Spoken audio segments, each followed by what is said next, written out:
Ladies and gentlemen, welcome to the wonderful Buddy Moorhead Stadium here in Conroe, Texas, right on the campus of Conroe High School, as we here have a game that will most likely decide the fourth playoff spot for the District 13 6A division, where we have the home team, the Conroe Tigers, taking on the Grand Oaks Grizzlies.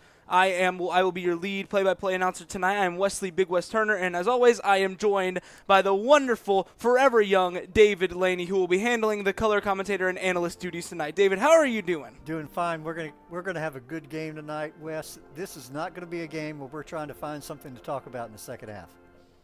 No, it is not. As both of these teams currently have 2 wins in the district.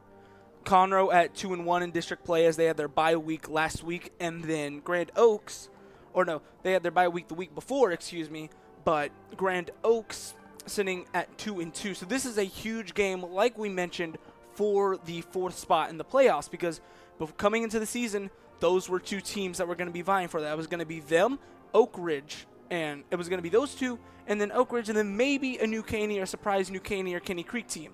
Now, New Caney and Kenny Creek, they're probably out of the race right now, but these 2 teams that we have playing tonight, very much in it. And in this district, where head-to-head is the main tiebreaker, this is a huge game. Absolutely, and if you look at the power ratings, Wes, they are 4 and 5 in the district power ratings. That's how close this game should be. You're 4 and 5, as we are just a little under 14 minutes until kickoff. Let's talk a little bit about these teams. So, mainly at the quarterback position, this is 2 almost like very different stories. This is Grant Smith, senior quarterback for Grand Oaks. He has been starting for a couple of years. He has proven that he can be a good quarterback. But on the other side for Conroe, it's Cameron Nunley, junior quarterback. This is his first season starting. What do you hope to see out of Nunley tonight from the halfway point through his first season starting? Well, I think for Nunley, what he's got to realize is he's going up against the #1 team defense team in the district. Grand Oaks is #1 in team defense. So he's going to have to not make any mistakes, not throw any interceptions, which is, easier said than done. But he's going to have to play a near perfect game going up against Grand Oaks.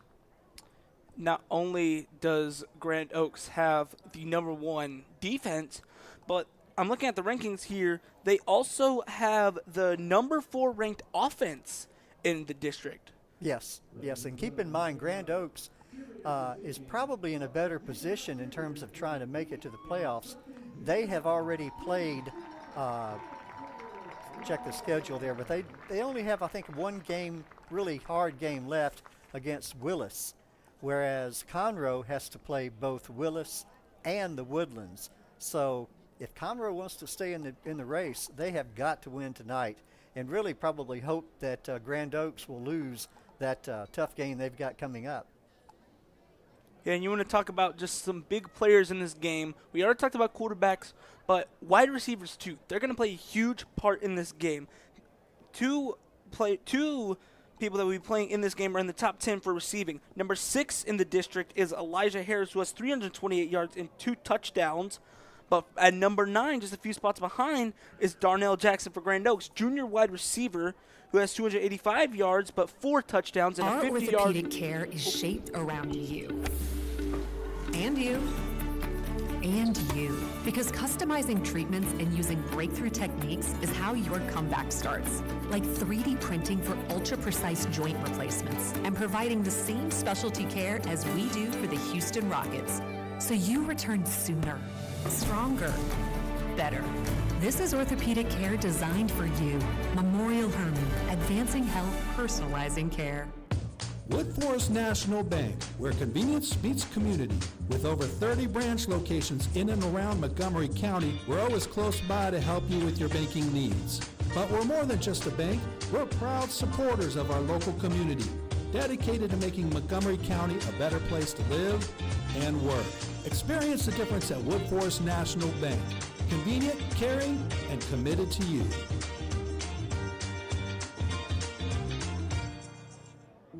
Imagine you are him or her.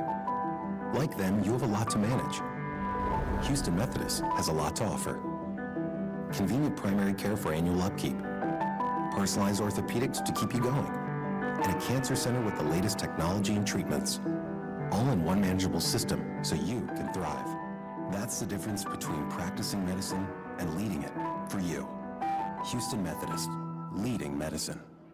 Keating Chevrolet is a proud sponsor of Conroe ISD Athletics. We're suited up to equip your team with a versatile Silverado, heavy-duty or Colorado, spacious Tahoe and Suburban, or sporty Equinox, Trax, and Trailblazer. Keating Chevrolet has a large selection of certified pre-owned. After you've left it all on the field, come pick out your next Chevrolet at Keating Chevrolet. Keating Chevrolet is pleased to partner with Conroe ISD for every game, every play, every win. Come visit us today or browse online at KeatingChevrolet.com.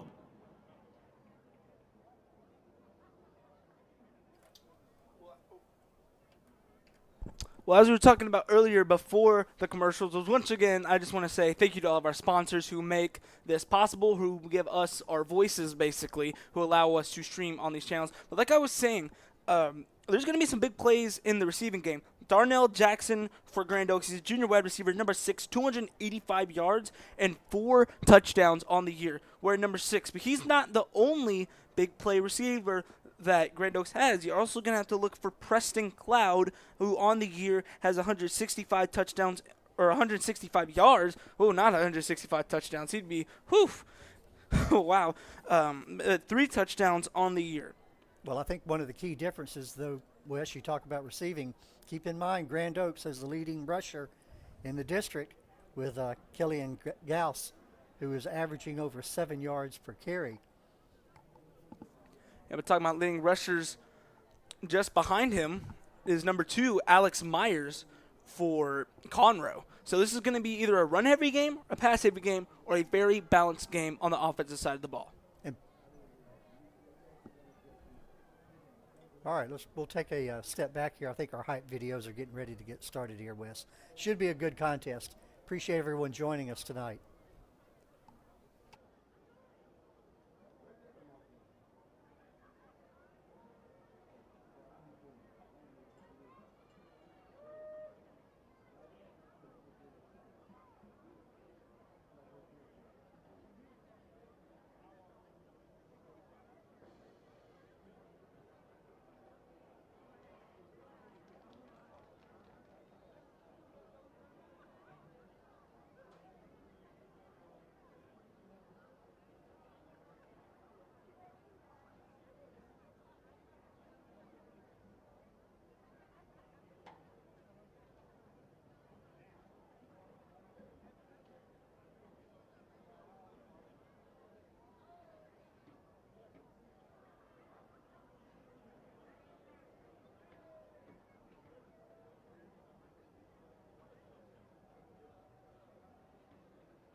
Testing.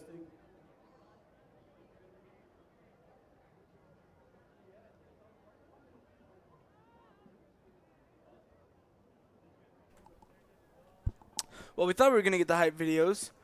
Usually, whenever this happens, we always get interrupted in the middle of a sentence whenever the hype videos play or the commentary, or not the commentary, the commercials play. But, I mean, that's just our luck. I mean, you talk about commentators' jinx. That's the commentator's curse, too. Well, in a close game like this, sometimes we were talking earlier about it could be the kind of game where it's decided from the sidelines. Coaches sometimes delay coming out on the field in a really tough game, almost like they're trying to psych out the other team. According to our timelines, we should be in our hype video right now getting ready for the game. and we're still waiting for the teams to come out on the field. Yeah, but seems like it's going to be a game where it's going to be more X's and O's than just Jimmy's and Joe's. But if you want to talk about the X's and O's and on the sideline, Sean McDowell for Grand Oaks has been their head coach for almost the entire school history. And on the other side of the field, you do have head coach Cedric Harmon, who's been with the program for a couple of years. But also something to note, Bradley Chavez, first-year offensive coordinator for Conroe. Interesting, yeah, and this is a tough district. Let's face it. Yeah, you got your Willis and the Woodlands College Park and the Woodlands, but there's not a huge drop-off in some of these teams. It'll be the first time. I think there's a very good chance, Wes, and we were talking about this earlier. There's a very good chance we could end up with a three-way tie for the.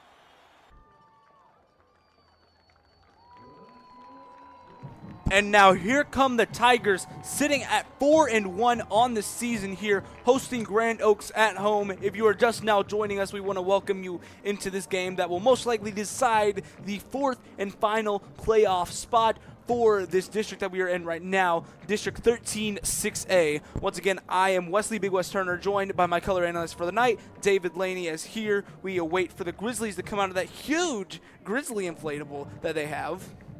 I'm going to make a prediction, Wes. The team that wins tonight, given that these two teams are, I think, very evenly matched, the team that wins will be the team that makes the fewest mistakes, the fewest fumbles, the fewest turnovers, the fewest big penalties.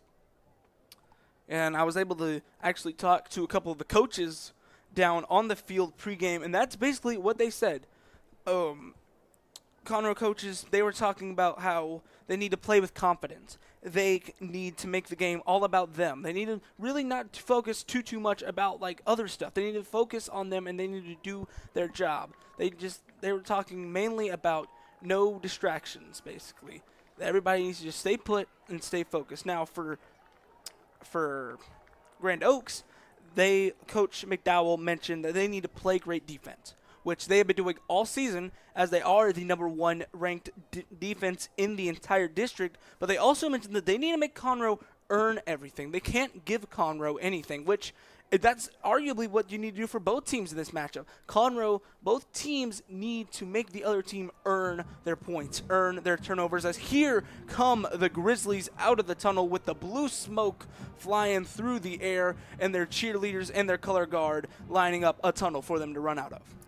This could be a game where the team that wins is also the team that scores last. These are two good, well-balanced offenses, like we mentioned earlier. In terms of team offense in the district, Grand Oaks is ranked number 4 and Conroe is ranked number 6. So two middle-of-the-pack teams.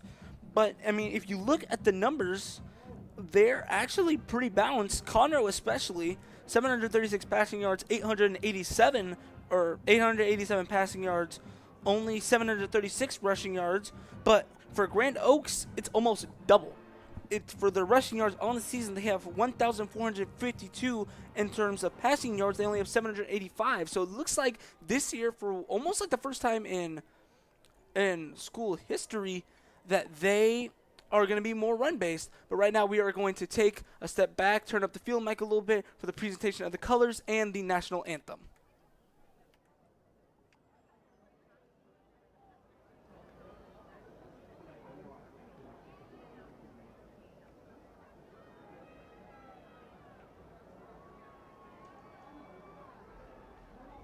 Please rise and face the center of the field for the presentation of our national colors of the Conroe High School Army Junior ROTC Battalion, color guard, and the national anthem played by the legendary Conroe Tiger Band.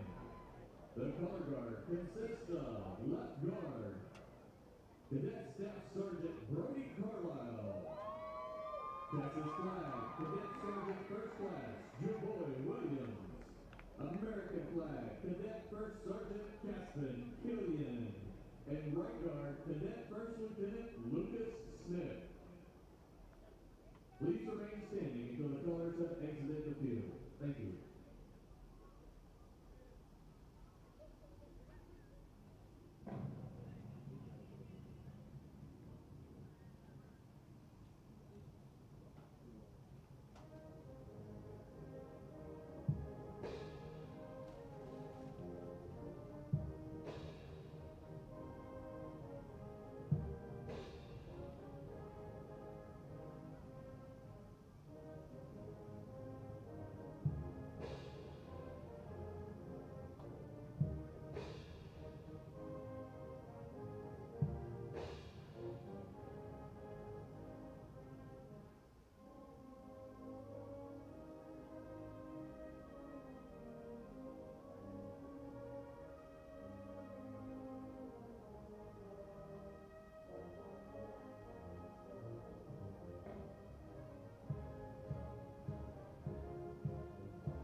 As they would say for baseball, it's time to play ball, as we are just about ready for kickoff, or the opening coin toss, I should say, here once again at Buddy Moorhead Stadium in the wonderful city of Conroe, Texas.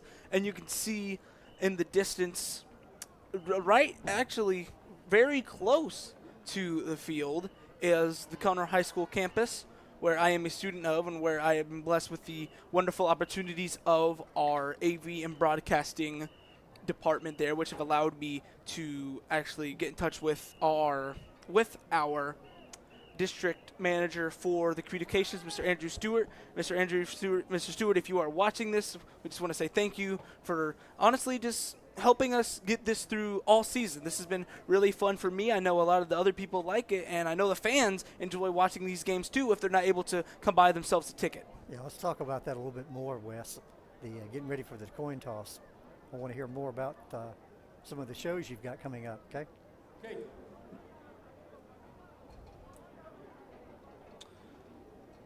It's the captains for Conroe would appear to be number 75, Frederick Weidman, number 52, C.J. Shaw. Your home team, correct? We could get some other numbers on that. That would be heads, tails. What would you like? good, but it looks It's a heads. You wouldn't toss, kick, receive the goal. Defer to second half. What way would you like to kick? Okay.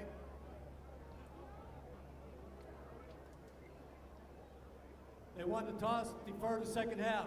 Gentlemen, shake hands. Let's have a great game. Yeah, that's typically what you see in a expected close game. Whoever wins the toss generally likes to defer to the second half, get that ball to begin the third quarter. Yeah, as it will be Grand Oaks to receive. So we will first see Grant Smith and that Grand Oaks offense coming out after the kickoff. As now we await the kickoff units, or the kickoff unit for Conroe and the kickoff return unit for Grand Oaks to come out onto the field. On our sister station right now at Conroe ISD Athletics Moorhead or Wood Forest Bank Stadium, we have a game between the Kenny Creek Panthers and the College Park Cavaliers going on over there. So if you wanted to check them out, give them a little bit of love too, you can head over there. Conroe ISD Athletics Wood Forest Bank Stadium. You know, Wes, something we did mention earlier when we talk about a close game is the kicking game. The Grand Oaks has the leading punter, Rosada, who is averaging over 44 yards per kick. Sometimes being able to flip the field can make a big difference. They have a guy that can do it. Mitchell and Morgan will be back to return for Grand Oaks. Kicking off tonight for the Tigers is number 49, Nolan Bradbury. Bradbury's kick is away. It's looking like it will be returned by Morgan. And Morgan's going to try to cut up field and try to break a couple of tackles, but he'll be corralled down at the 12-yard line. Not the greatest field position for Grand Oaks starting on this drive. It was a good high kick, had almost like a punt, had a lot of hang time, gave time for the Conroe kicking team to get downfield and really keep him well contained there. So coming out, we will see Grant Smith and this Grizzly offense. This Grizzly offense, as you mentioned, the leading, like you said, the leading rusher in the district, 7.5 yards a carry, as Goss will be in the backfield. Smith will line up in a pistol shotgun formation. To a receiver, it's going to be a handoff to Gauze. It's going to be met right at the line of scrimmage by Caleb Martinez for the Tigers. Bring up 2nd down and 9. Yeah, Goss is not a real big kid, but he's very elusive. I had a chance to watch him earlier, and he's got speed, quick speed, and like I said, elusive. It's now Smith giving the play call to his lineman. He'll have 2 tight ends to his right, 2 receivers to his left, and the running back Goss to his left. He's going to look to throw. He's got time. He's going to look to throw it down the field. Double coverage. Incomplete. Pass intended for number 7 on the play, Jaden Mitchell. Excellent pass coverage there. Duo pass coverage, actually, by James Koloski and number 24, Xavier Harmon. Yeah, but Conroe gave him a lot of time to throw the ball, Wes. A lot of time. He did not feel any pressure. Something interesting for Harmon, he is actually committed to Stanford.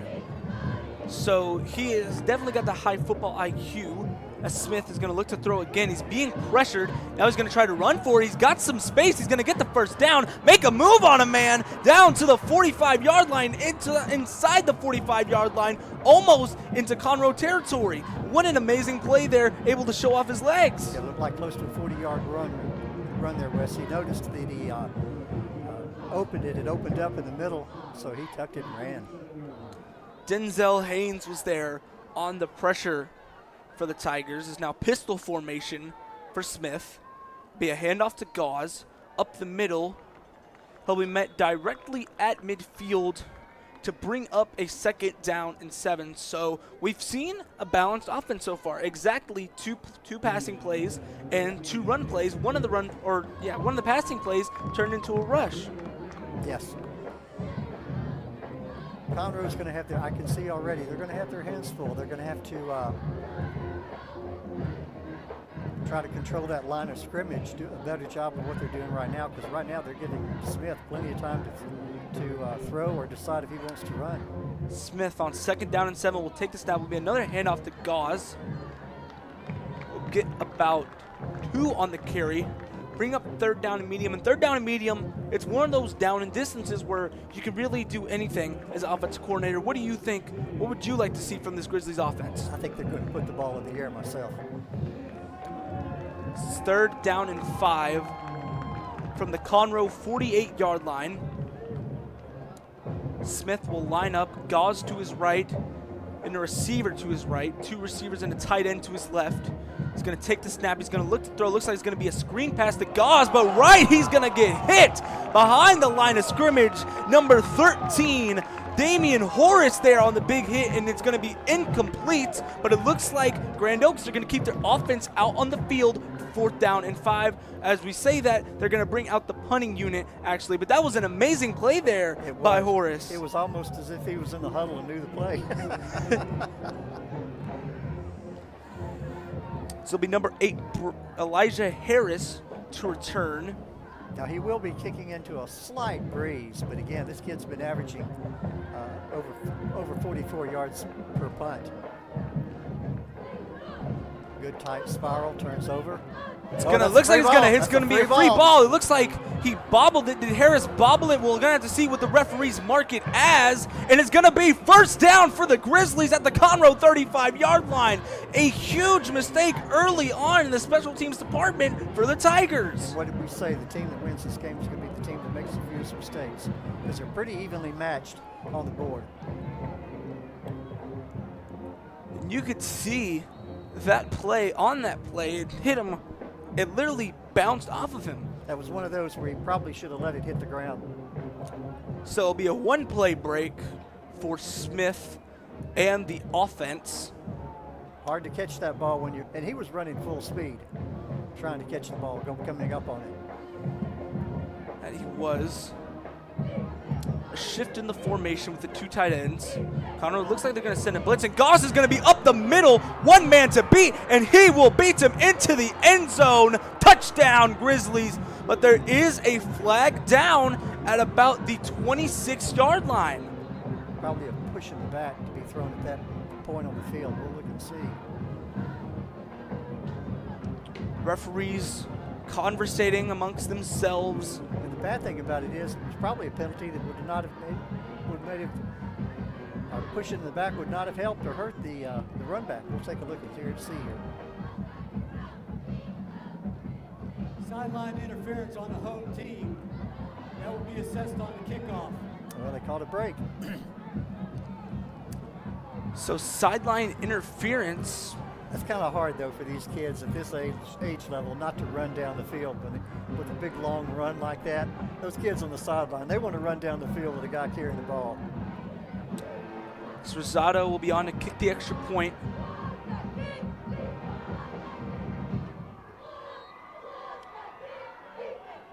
Snap is good, hold is good, kick is up, and it is good. As now, with a little over 3 minutes into this game, Grand Oaks currently leads Conroe 7-0. Mistakes and turnovers. That could prove to be one of, if not the most costly play in the game. Now it's up to Conroe offense to kind of turn some momentum back here. That was a big play for Grand Oaks, that long run. He was untouched. He never was touched. Is now, with the penalty, Grand Oaks will be kicking off from the Conroe 45-yard line instead of their own 45-yard line. So it will be very interesting to see. With the penalty, do you try for the onside kick here? Probably not. He'll probably kick it into the end zone. Conroe does seem to be in almost, now they're shifting back to their. He might try a pooch kick, but original kickoff return formation. Back deep, number 15, Jackson Taylor, and number 3, Braylon Mills. He can kick this one into the end zone and ensure there's no run back. That's what he'll do. That's what he'll do. It will go to the warning track, actually, which will bring the ball out to the 25-yard line. David, what do you think this Conroe offense needs to do to respond to that touchdown early on by Grand Oaks? Establish a good balanced attack, run and pass. But again, I keep going back to Grand Oaks having the leading team defense in the district. They've got some big guys up there. And it looks like they might have a little bit of size advantage against Conroe. And if so, we're going to leave Conroe will be leaning on the arm of their quarterback, Nunley. Nunley will send his man in motion, Mills. Mills is going to try to find some room, but is going to be dragged down by the arm by number 28 for the Grizzlies, Cullen Thompson. Well, typically when you hear arm tackle, it's the defensive guy using his arm to tackle the offensive guy. In that case, it was just the opposite. He was pulled down by his arm. Don't see that too often. That's one of those conditioning situations where the stronger guy is going to win. Nunley in the gun will take the snap. It'll be a handoff to Myers, who gets hit not before he gets about a 2-yard gain there, but that was number 42 on the tackle for the Grizzlies, Scout Rutan, the senior linebacker. So far, Conroe's looking like they want to run against this team. That'll be interesting. Looks like they're actually going to get him for no gain, which will bring up 3rd down and 9. Grizzlies look like they're going to send pressure. And they will, but it'll be a quick screen pass off the hands of his intended receiver. Going to be an incomplete pass, which will bring up 4th down and 9, and will bring on the punting unit. Early 3 and out for Conroe. It was an early 3 and out. That pass was a good pass. I can only speculate the receiver probably heard footsteps because the ball went right through his hands. As it looked like, truthfully, Wes, it looked like he tried to catch the ball with his body, and you need to use those hands to catch the ball. Roberto Garcia on to kick for the Tigers. Returning the kick will be, I believe it will be Morgan. Bad kick. The kick is going to go out of bounds. We'll have to see where they mark it, but nonetheless, the Grizzlies are going to have good starting field position at their own 49-yard line. In field position in a close game, it's going to play a huge part, will it not? Absolutely. Well, we talked about that earlier. I mentioned the kicking game. That was a 25-yard kick. And whereas when Rosada punted earlier, he's averaging 44 yards. And that is where that big play came, that big turnover came, is off of the punt by Grand Oaks. Smith lined up in the gun. Take the snap, will be another handoff to Gauze. Gauze is going to try to find some room up the middle again. Looks like he's only going to get 4 on the carry. And we say he's only going to get 4 because, once again, he's averaging 7 yards a carry, which is amazing for any level of football. If you go back and look at that replay, I don't think we'll get a replay, but when you look at it, he was kind of hemmed up in the backfield and just waited for his blockers to open a hole for him and got something out of nothing. Credit to the Grizzlies' offensive line so far tonight. Once again in the pistol will be Smith. He'll take the snap. Another handoff to Gauze.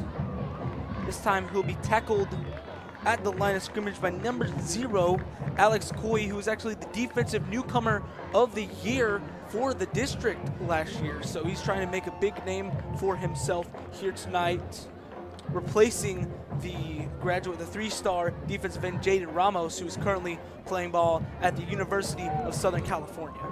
This is a big down for the Conroe defense right now. They need to get this ball back and try to take some of this momentum away from Grand Oaks.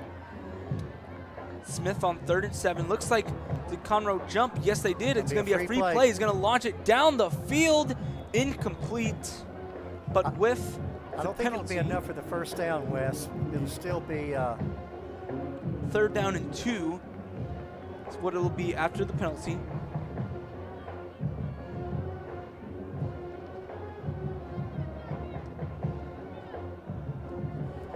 So we wait the official call. Offsides defense, number 74, 5-yard penalty. Still 3rd down. It does make it a little more difficult for the Conroe defense because now they've got to play both the run and the pass. It's now 3rd down and 2. Now there's going to be a flag thrown. Will this be going back the other way, and we'll be getting back to the original 3rd and 7?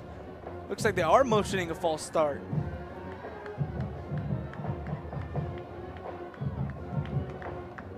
Fumble start, number 60 on the offense, 5-yard penalty, still 3rd down. So they go forward, they go back again.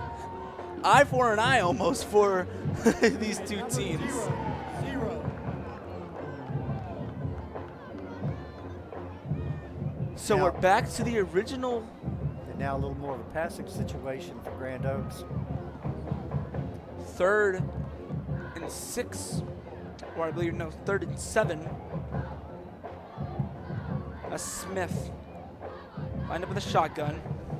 Take the snap. He's going to look as though there's going to be Blitz. pressure up the middle, but once again, Smith's going to run for it, and he's going to get right there. We'll have to see got if it. they're going to give it to him. They are going to give it to him. That's 2 first downs already on the night, converted by Smith on the run. Yeah, they rushed the linebacker, Conroe did, and he ran right past Smith. If you're going to blitz, you got to have to get the quarterback, and he ran right past him.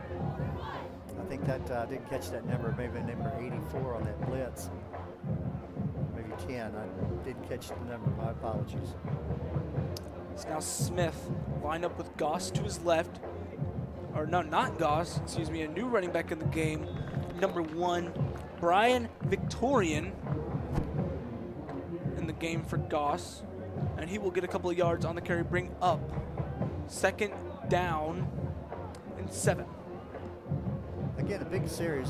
It's still early, but a big series for the Conroe defense here. Need to get that ball back. You don't want this game to get out of hand. And especially in games like these, all games are big series if you really think about it. So now the tight ends will be in motion. Take the snap, it will be a handoff to Victorian, and Victorian, he's going to try to break some tackles. He's going to get the 1st down into the Conroe 23-yard line. Yeah, I think that size advantage that Grand Oaks has on the offensive front is really beginning to pay off. They're moving people the way they want them to move, and giving those backs a good opportunity to get through that line of scrimmage and get into the secondary pretty quick. They do have some pretty decently sized hogs there on the offensive line. It's now pistol formation for Smith. Be a handoff again. It's gonna get a good couple of yards. And this is what we've seen so far all night, that they've been going to the run, which is something interesting because we haven't really seen that in previous years. Yeah, well, I think they understand their size advantage on that offensive line and keeping the ball on the ground and doing it quite well. Keep good, successful runs. They're going to 2nd, what about 3? Maybe. 2nd and 3, Goss back in the backfield. Smith is going to take the snap. It'll be a handoff to Goss. He'll be met. I don't think he made it. At about 5 Tigers, and we'll have to see. No, they're going to bring up 3rd down. And kind of the vice versa to what you just said for the size difference. What does the Conroe defense have to do to overcome that size difference? Quickness and their ability to read the play early. That was shown earlier in the game with that good screen pass breakup. Now Conroe's going to show a blitz on 3rd and 1. They're going to send one. It's going to be a handoff to Goss, and we'll have to see. They're saying a Now, wait a minute. Did the ball come out? Yes, it did. Turnover for the Tigers. Number 5, Kanye Smith coming up with the fumble recovery. Can you believe it? What did we talk about? Turnovers. They're 1-1 now in the turnover category. Grand Oaks was able to put a touchdown on the board after their turnover. Now we'll see if Conroe is able to do the same. It's an amazing break for the Tigers, as now it'll be Nunley in the backfield in the shotgun formation with Myers to his right. We'll send Myers in motion. Nunley's going to look to throw. It's going to be a quick pass intended for number 9, Josiah Cirillo, the junior wide receiver on the play, but it's going to be incomplete. It's the 2nd pass and 2nd consecutive dropped pass by Conroe. Beat him in the hands. Couldn't bring it in. Those are the ones that'll make a coach pull his hair out. Nunley, same formation. Send his receiver in motion. That's going to be a design quarterback run. Triple option, actually, to Myers, who's going to get some good yardage there. And that was a classic speed option that you usually see from one of like the military academy schools, like the Air Forces and the Armies of the world. Yeah, the triple option there, he executed very well. Like you said, just as good as you could run it. It gives him third and short. Tempo offense for Conroe. I think he's got it. We'll have to see the referee's market. They're going to give him the first down. But now Conroe, they're quickly trying to run this no-huddle offense, which they have done to great effect before. Going to a hurry-up offense here, too, it looks like. Now Nunley will get the play call.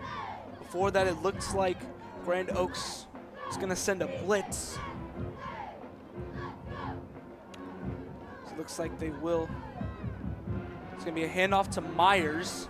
Myers trying to make some men miss, but he'll get tackled in the backfield, but because of the forward progress, it looks like they're going to give him 2 yards there.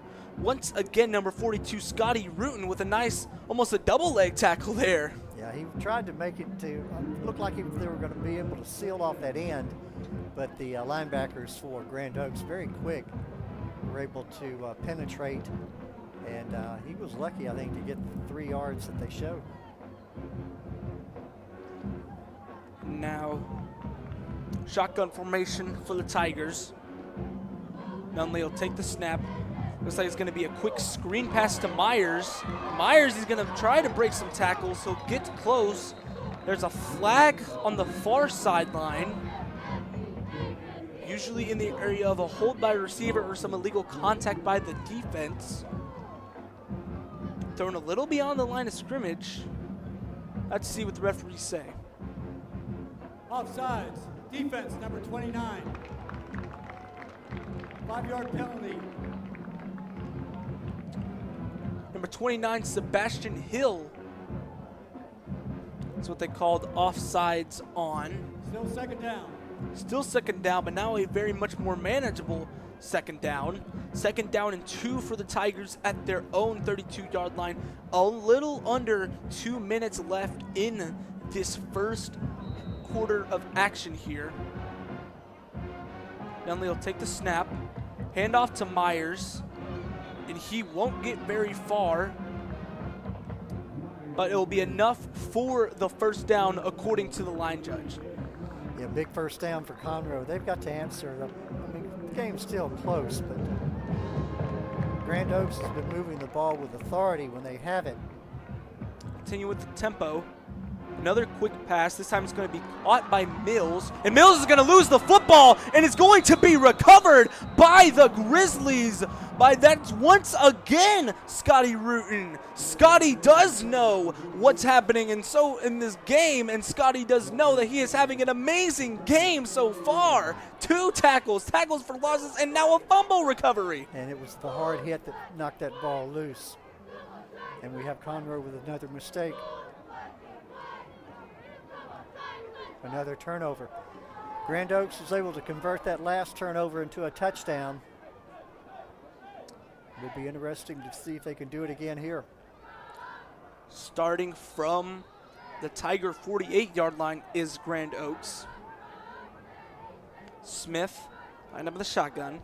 I'll look for him to go deep. Low snap. He is going to look to throw. Now he's going to try to run for it, but he's going to be sacked in the backfield. Duo sack there by number 10, Denzel Haynes, and number 43, Duntavian Duckett. Good defensive play when they needed it. Yeah, I think he was looking deep. None of his receivers could break open. He thought he might run with it. He was brought down. Good defensive play there by Conroe.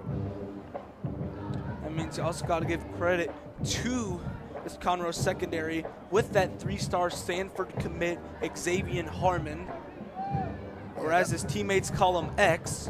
Yeah, that was close to being a coverage sack. Another low snap, and now it's going to be a good open field tackle there by number 35. That is Ozzie Quintanilla on the tackle. That was a very good tackle. Brought him down from behind. Saved a first down, maybe more.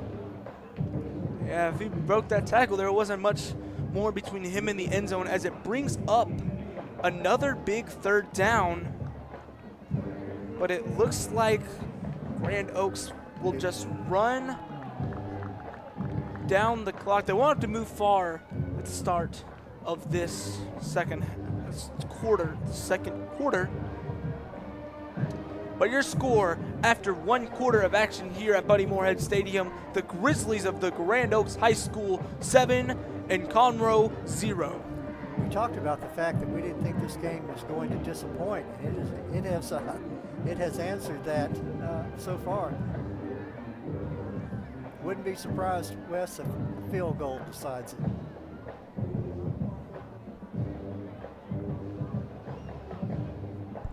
While we're taking this time out, what you got planned for your show next week, your video program here at Conroe High School?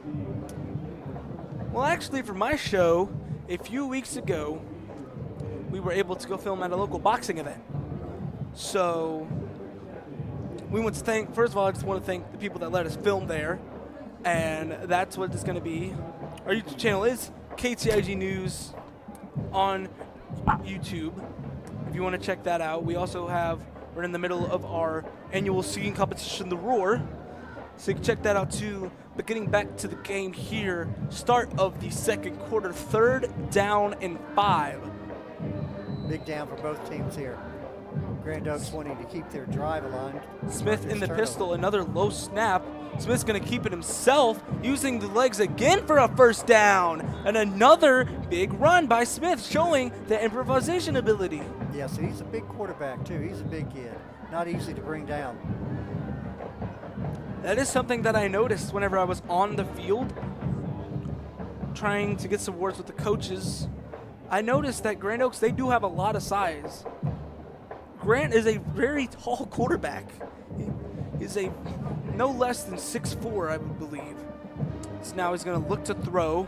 He's got time. He's got a man, and it's going to be incomplete. That was an outstanding play there by the safety, number 13, I believe that is. Number 13, Damian Horace there on the pass breakup. The ball was there, but he was. You see it a lot in college and pro now, where the defender will keep his back to the ball, try to read the receiver's eyes, and then turn around at the last second. In that particular case, he was watching the ball the whole way in, was able to make that hit right when the ball arrived.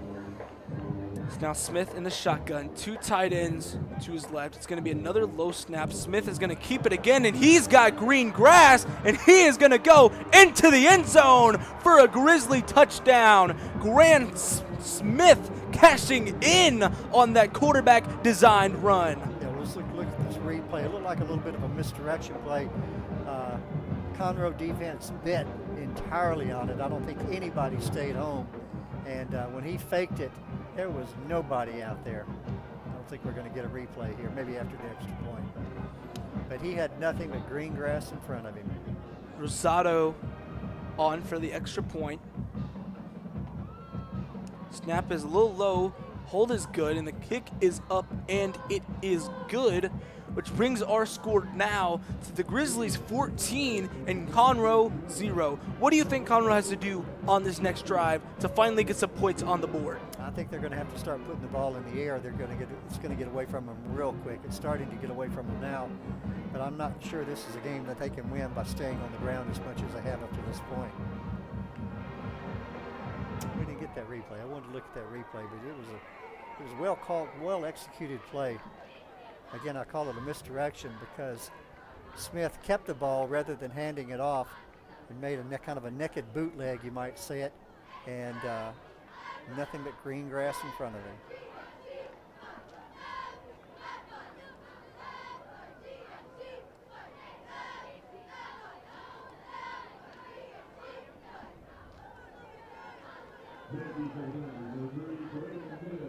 Going to be a big series for Conroe here, Wes. Try to get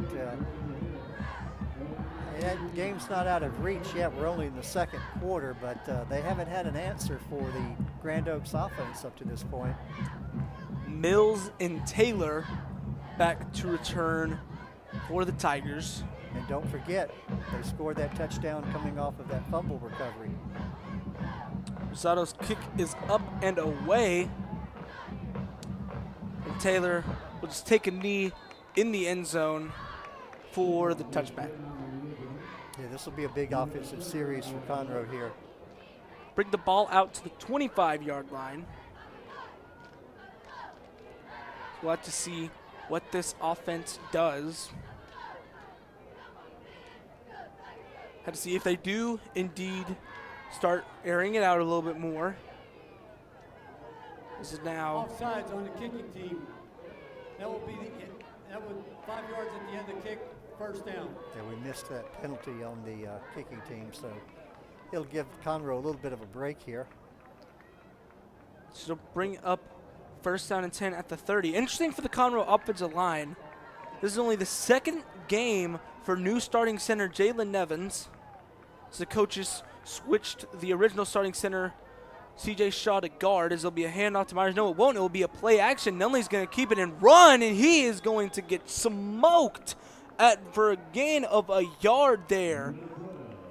Number 29, Sebastian Hill there on the big hit. I think he might have got away with a little bit of a targeting call there. Let's see the replay.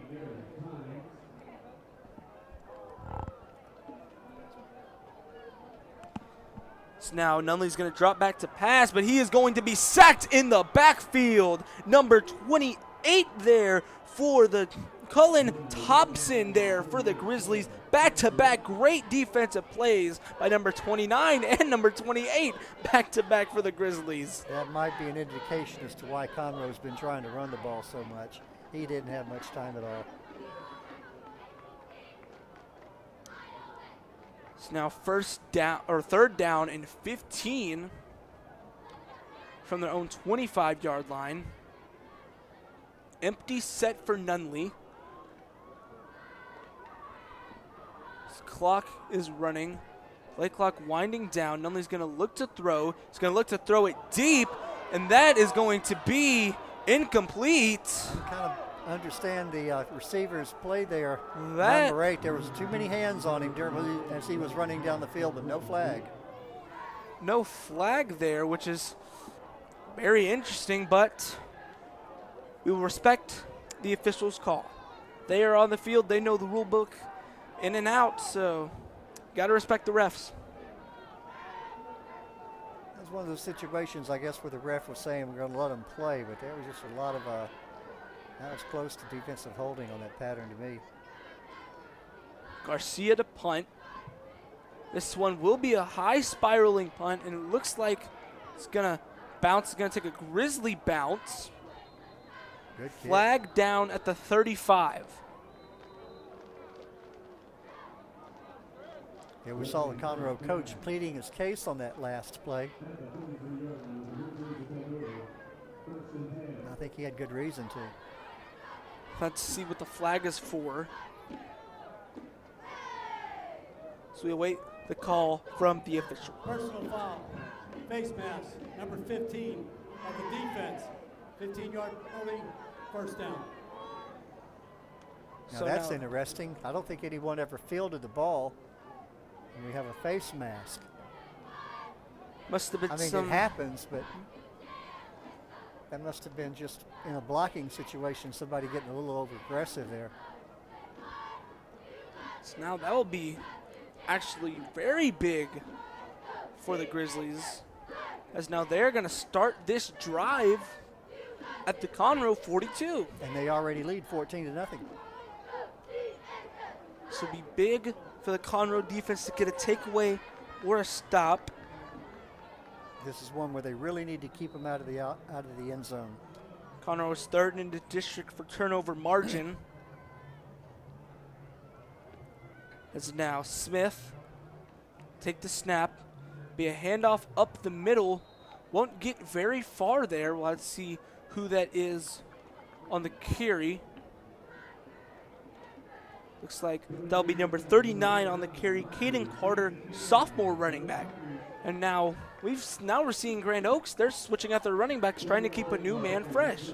Well, all of their running backs are I would say on the small size for high school football, but they're very elusive. They got speed, and when speed is your main attribute, you want to keep the player fresh. It's now Smith in the pistol formation. Take the snap. It'll be another handoff, and he's going to get blasted once again. Hello. Damian Horace, a demon out there tonight. He has been laying the wood. You can almost change his last name to Carpenter. He has been, wow. Yeah, I like to call those a hello hit. Welcome to varsity football, Mr. Carter. All right. Now Conroe has got to hold here and get the ball back. As now Of course, 3rd down and 7. Grant Smith has other ideas. Smith is going to look to throw. Now he's going to look to run. And again, on the run, he's going to be able to get the first down. Good heads-up play by the senior experienced quarterback there, Grant Smith. Couldn't find a man and used his size and speed to get downfield for the first down. Now that is his 4th conversion on the run, and he also had the touchdown. So they have been showing Grant Smith, he's been showing his mobility a lot tonight. As now it's 1st down and 10 at the 30-yard line. Smith will be lined up in the gun, shifting the formation. Take the snap. It'll be a handoff to Victorian. Victorian will get 3 yards there on the carry. What do you think this Conroe defense has to do to kind of improvise now, to improvise with Smith's improvisation skills? Very simple. Beat the man in front of you. It's now 2nd down and 7. Smith getting the call from the sideline.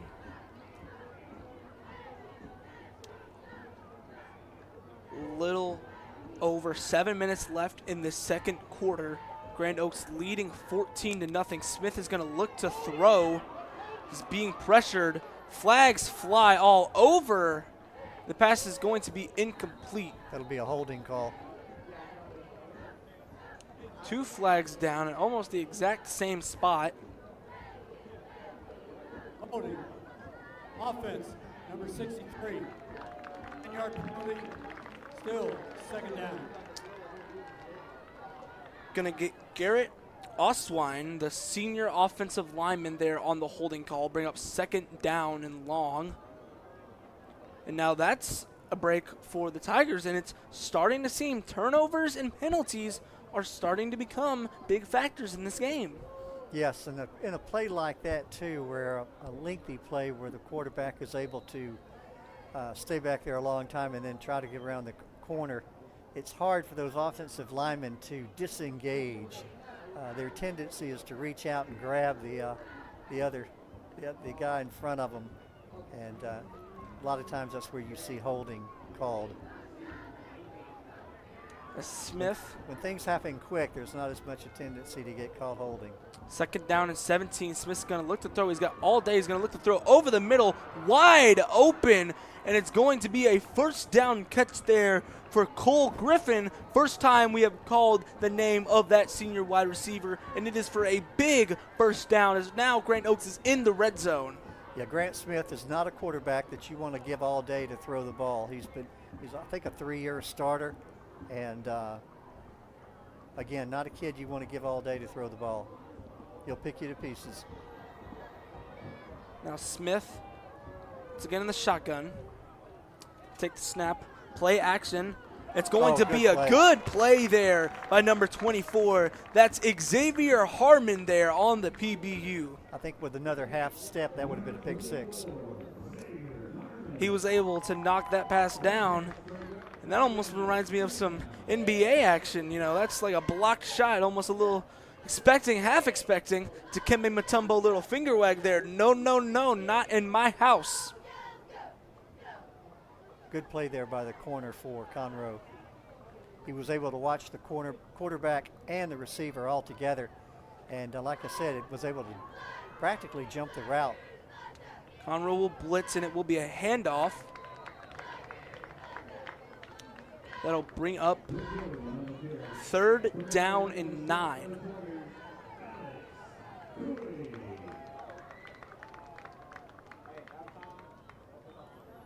Conroe making substitutions there, try to get in some fresh players. And you can see, Timeout. so get a timeout. I believe it was an official's timeout. We can see the bands and the color guards warming up, and we will see their halftime show. We will step away so you don't have to hear us for the entire game. We will turn up the field mic, and you'll let you enjoy that. Remember, Grand Oaks has an excellent kicker in Rosado, so Low snap. they're well within his range. Smith looking to throw. Looks like they marked him down, maybe a knee touched.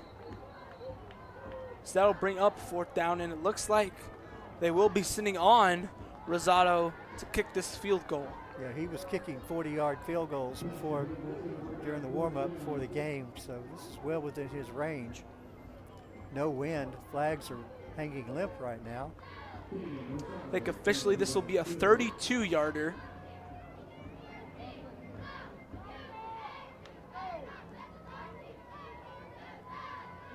So we wait. The snap is a little high. Kick is up, and it is blocked. That's a live football. Conroe's going to pick it up, and they are going to return it. An amazing play there by the Conroe special teams unit, able to block the field goal and get them some very nice field position to start this next drive. Now they need to convert this into points. Yeah, that was a good observation there. The high snap threw the timing off. And I think what happened there, Rosado just didn't make contact with the ball where he wanted to make contact. Probably kicked it a little low, and Conroe was able to block it.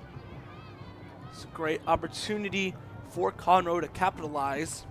Is now Nunley, 3 receivers to his left, 1 to his right. The running back Myers to his right in the shotgun formation. Myers will be in motion. A little bit of a low snap. Handoff to Myers, and he will get only a couple of yards.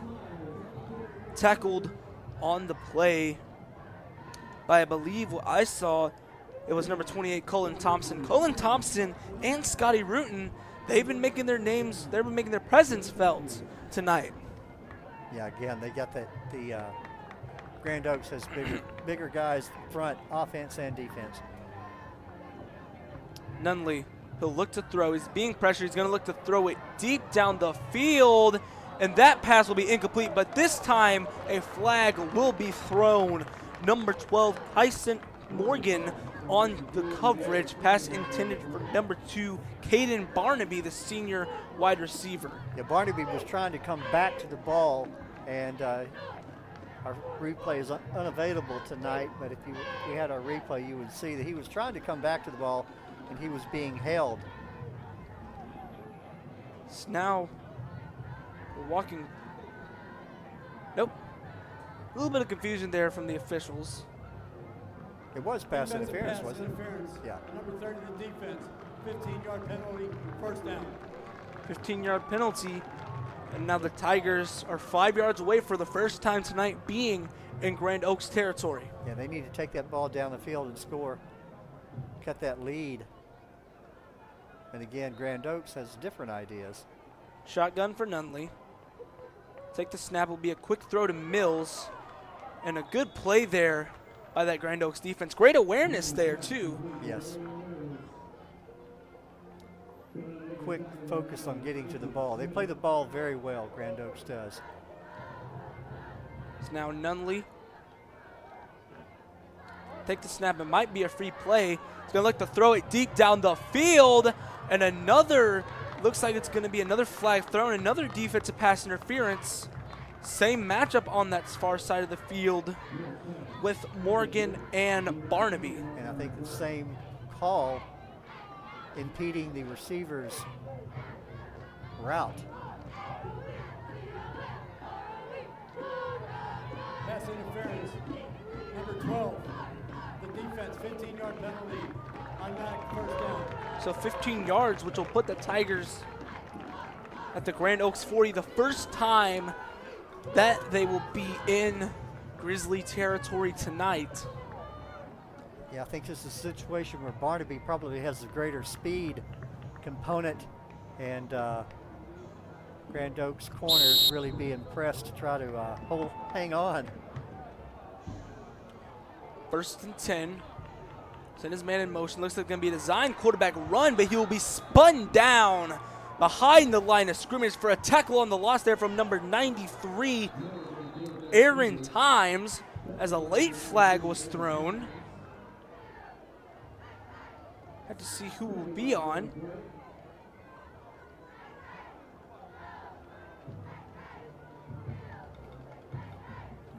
This could be a personal foul. We'll have to wait and see. I mean, just like in real life, on that play, Times move very fast, able to get past the line for the tackle for loss.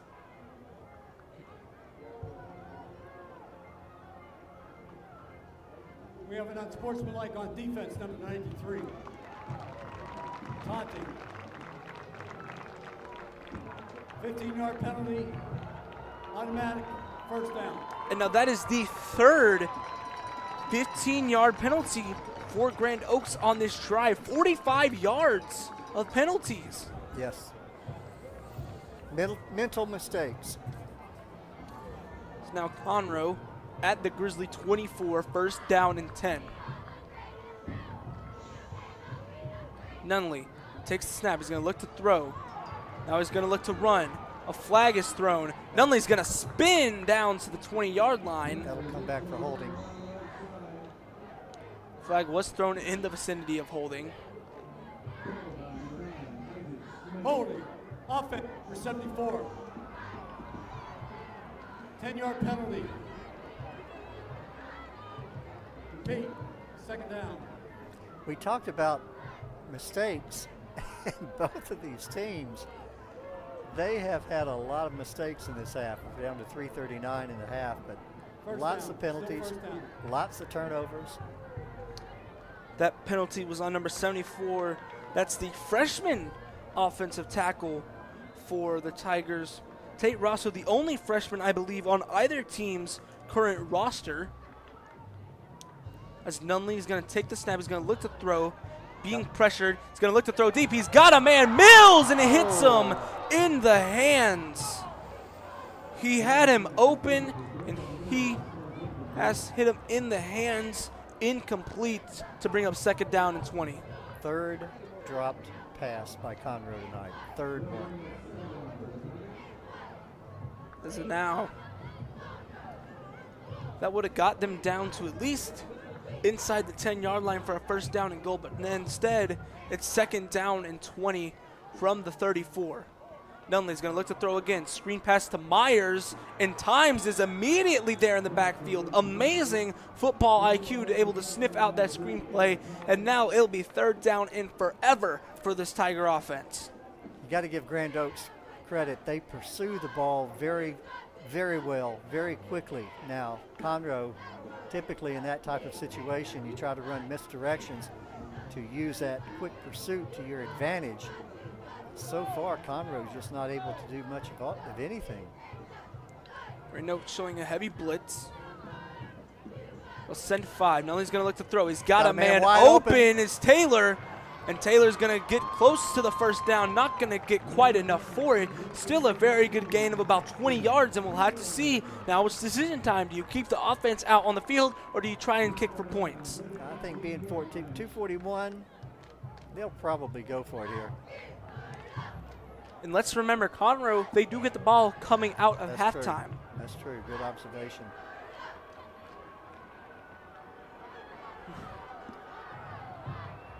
Play clock now under 15 seconds. I don't think they're trying to get him to pull him off sides. A 5-yard penalty will give him a 1st down.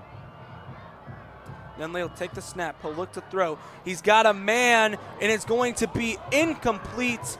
No flags thrown, so it'll be a turnover on downs.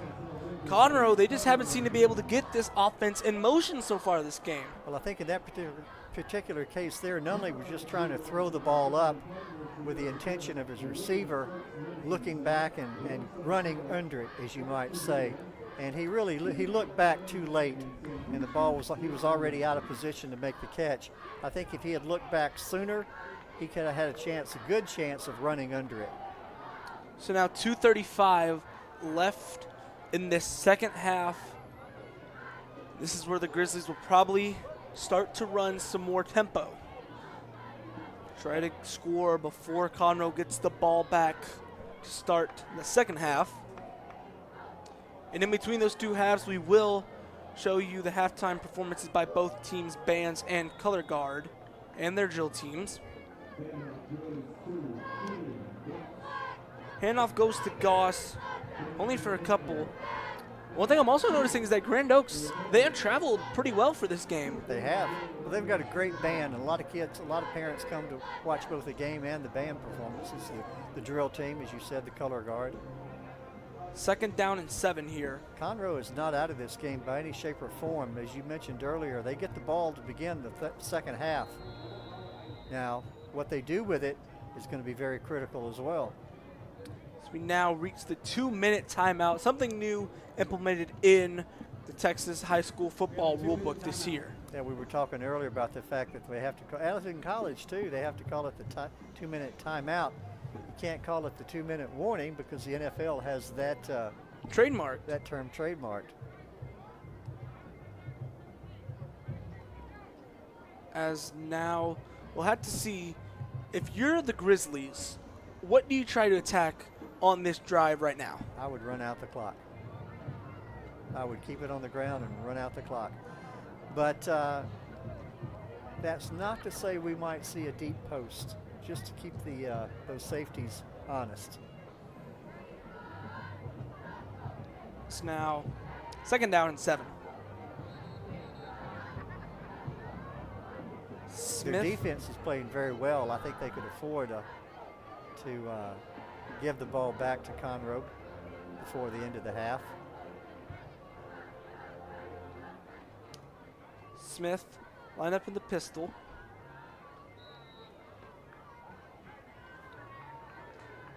Gauze to his left. Conroe's going to send a blitz. It's going to be a handoff to Gauze. He'll be tackled in the backfield. Big tackle for loss there by C.J. Mooring. And now will be a timeout from the Tigers. And that was a huge play there because now it brings up 3rd down and 10. And there's still a little bit of time left on the clock. Big play, big play. They have a chance of getting the ball back with well over a minute left.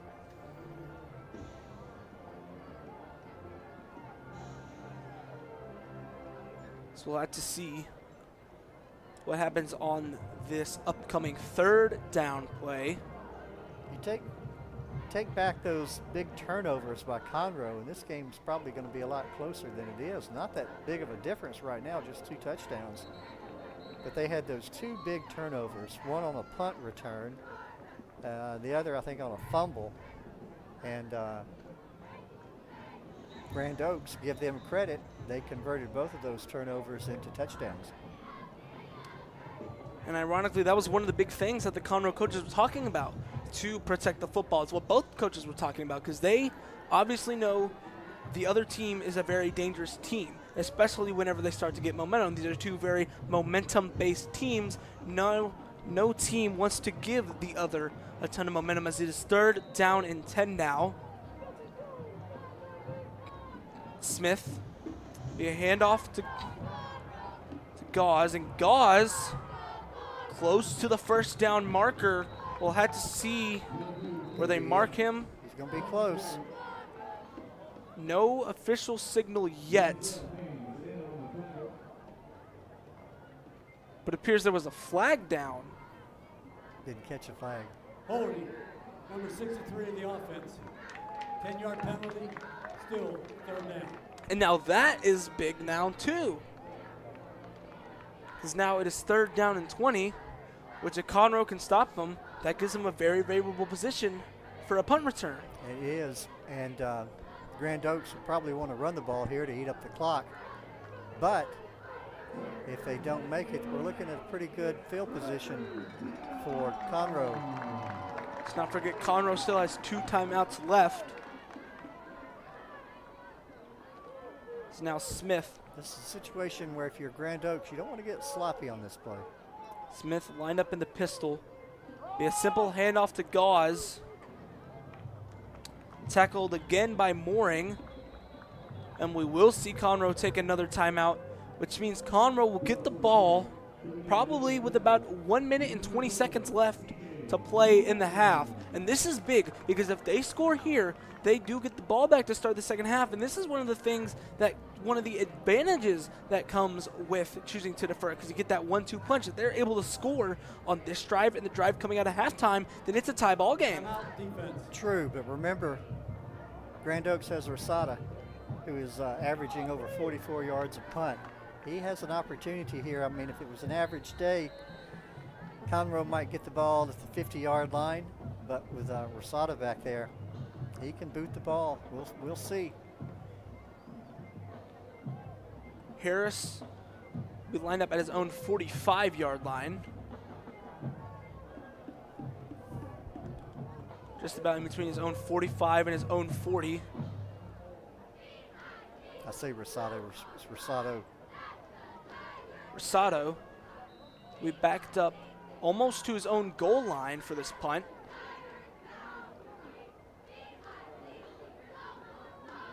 Take the snap.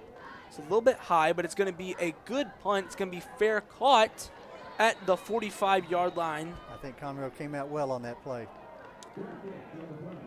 Elijah Harris on the fair catch. So now 55 yards to pay dirt for the Tigers. What do you think they need to do to score here before half? Move the ball. Try to do something with that defensive front for Grand Oaks, because right now they are controlling that line of scrimmage. Nunley lined up in the shotgun. Running back Myers to his right, 2 receivers to his left and right split. Take the snap. He's going to look to throw.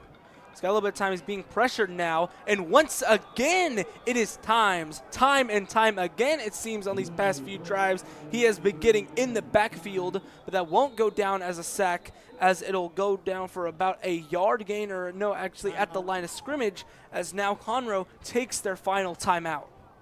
Very impressive with the Grand Oaks, their quickness. They got big guys, but they're big and quick. In that particular case, he was able to get to a quarterback. We're talking about a linebacker being able to run down a quarterback and do it with authority.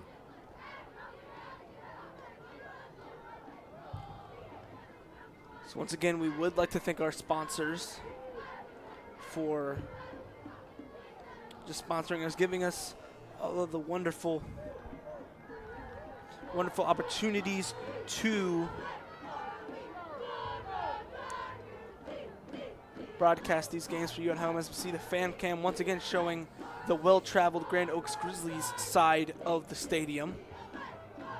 Conroe always having a good turnout for home games. Is now 2nd down and 10 for the Tigers. Nunley will take the snap.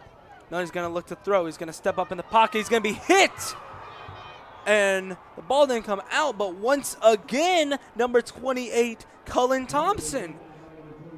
Thompson making a name for himself tonight. All those defensive linemen for Grand Oaks are playing an excellent game up to this point, doing an outstanding job. So now 3rd down and 10. Grand Oaks is going to show a blitz. Going to be a quick pass. It'll be a 1st down for Mills on the quick out, and that will also stop the clock. 33 seconds left to go until halftime. That was probably the best passing play that Conroe has run all night. Completed pass play. Mumley is going to look to throw. He's got time once again, going pass for Mills. Back to back. Same play, same route tree. Same receiver, Mills, on back-to-back plays, back-to-back 1st downs. So now it's 1st down and 10 from the 29-yard line of the Grizzlies for Conroe. They're giving their quarterback a little bit longer to throw here, and he's taking advantage of it. Nunley is going to look to throw. Once again, deep down the field, and it's going to be caught Elijah Harris, and now that didn't stop the clock, or the first down stops the clock. Now it's first down and goal for the Tigers. They're going to have to run quick here. Clock running inside of 20 seconds, as now we're going to get a timeout from Grand Oaks. Interesting decision there by the defense to call the timeout. Well, and it looks like Grand Oaks may have gone to a prevent, but because they're not getting the rush on the quarterback on Nunley like they had been.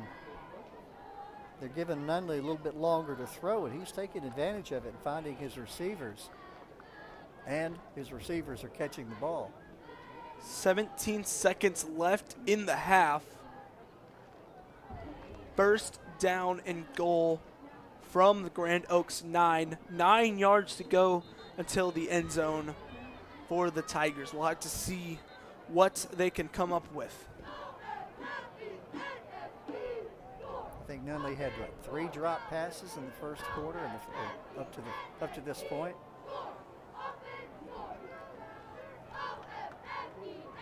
So now Nunley be lined up in the shotgun. Play clock under 20 seconds. Now he's going to take the snap. He's going to look to throw. Deep fade. Ball incomplete. Pass intended for number 8, Elijah Harris there on the simple goal line fade. They've got enough time here, I think, for 2 more throws into the end zone.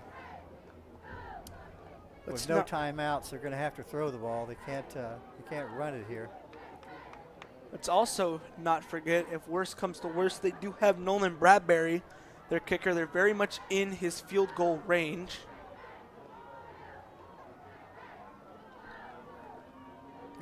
This is a play where something you haven't shown all night. So now Nunley's going to look to throw. He's going to look to throw again. It is going to be a touchdown for the Tigers.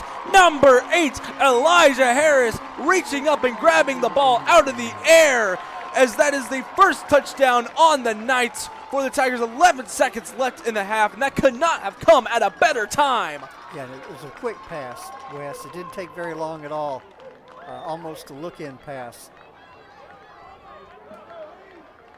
So now after the amazing catch by Harris, we should have a very exciting second half. It'll be Nolan Bradbury on to kick the extra point. Charles Dendy, the snapper.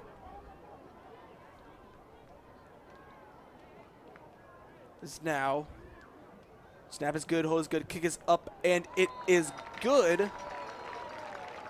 And that was close. And saw tracking that ball, that almost hit some of the Grand Oaks drill team members congregated there in the back of the end zone. They would have done okay. Speaking of the drill team, you'll be able to see them perform along with the Grand Oaks band and color guard.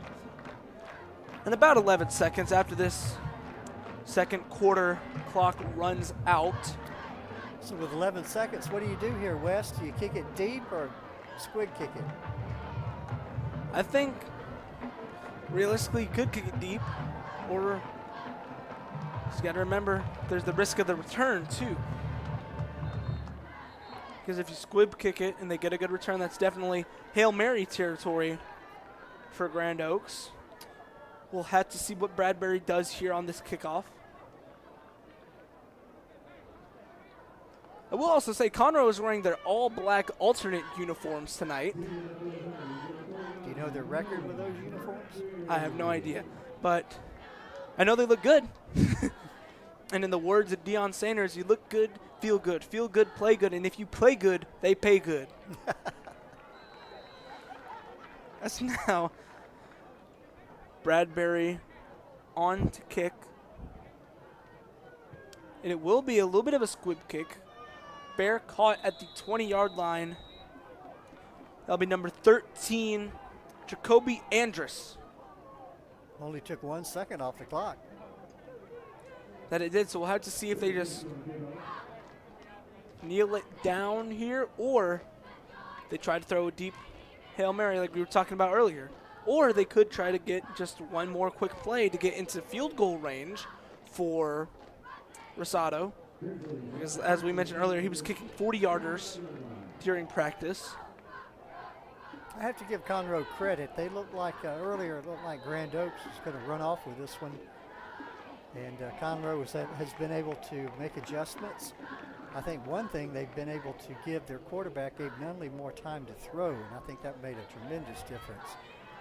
I mean, we talked earlier about how they were not having very much success on the ground. if you really think about it, it's the thrill of the fight for these Tigers. They're rising up to the challenge of their rivals. He's now going to be Post, deep down the wide field. He's open. got his man deep down the field, and it is going to be a touchdown. Number 6, Darnell Jackson Jr., but there is a flag down at the back end of the play, which this could be very, very costly for Grand Oaks if it is on the Grizzlies.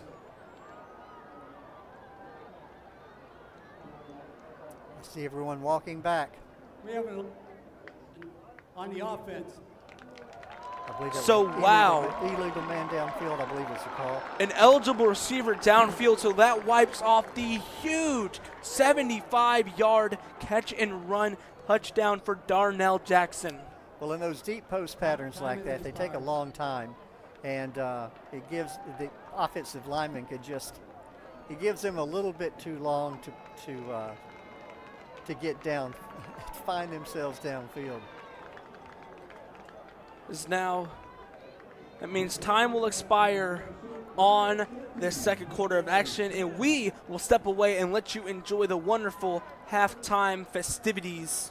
Well, I mean, the half cannot end on a penalty. What are they going to do here? Now, Conroe's already heading back to their locker room. I think they're going to put more time back on the clock, or should. Conroe's got to stop their players from going back, or else. Not on that one. New experience for me. Now they are telling the Conroe players they got to get their butts back on the field. One on time down. One untimed down. Okay. So Conroe will just have to send 11 people on. I would say in this situation, Grand Oaks probably just going to take a knee. Offense has to run one play. So now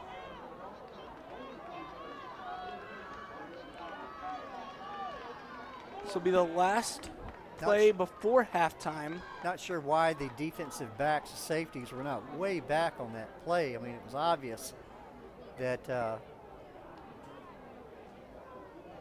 deep pass is the only thing that can hurt you with only 11 seconds on the play, and it looked like the Conroe safeties were playing up. The Grizzlies definitely caught them sleeping. Not quite hibernating, not yet. We are getting to that time of the year, but they were able to catch the Tigers sleeping there. So we'll have to see. We should have an exciting second half.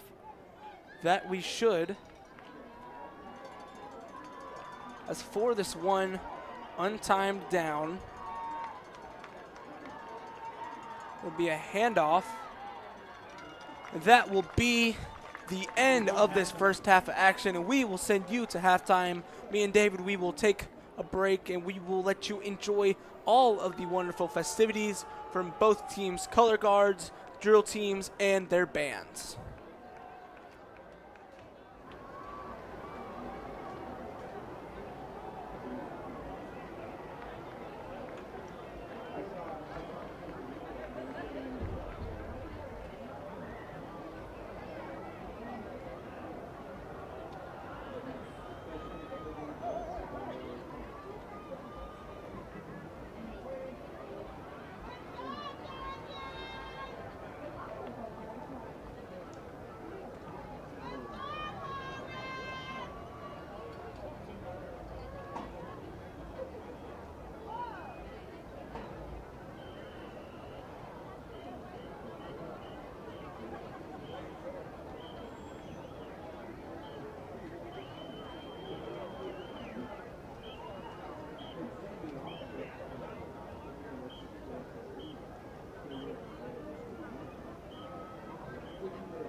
Grizzly Nation, it's halftime.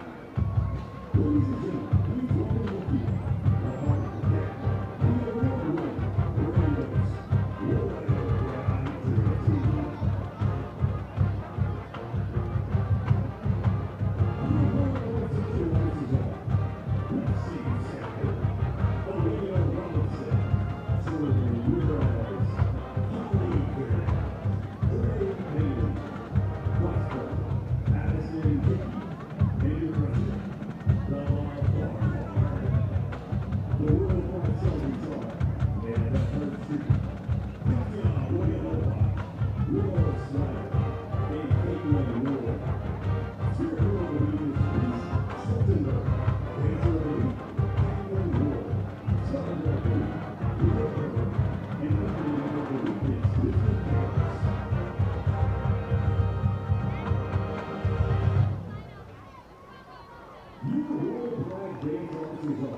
Lieutenant Gerald O'Farrell, Lieutenant Conroe, Senior Lieutenant Carly Rogers, Senior Lieutenant Risa Giefer, First Lieutenant Samantha Biondo, First Lieutenant Sydney Biondo, and Captain David Jimenez.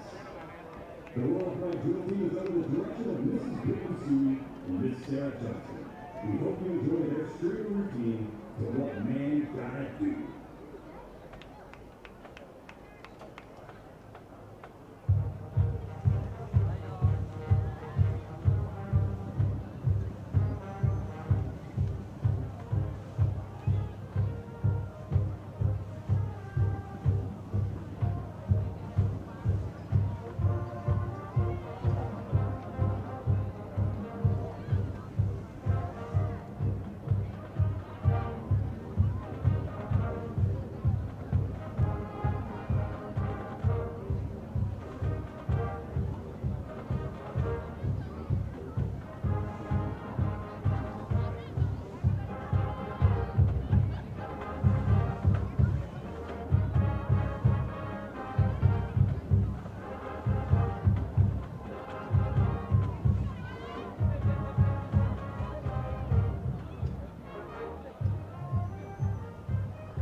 Royal Pride would like to thank their sponsors.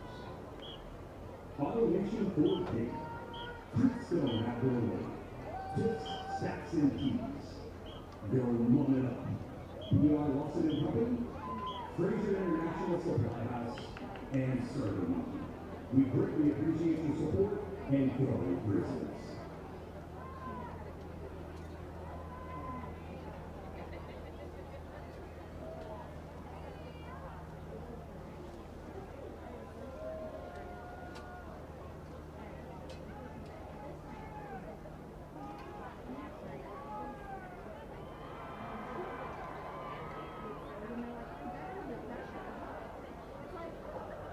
Ladies and gentlemen, it's time for that.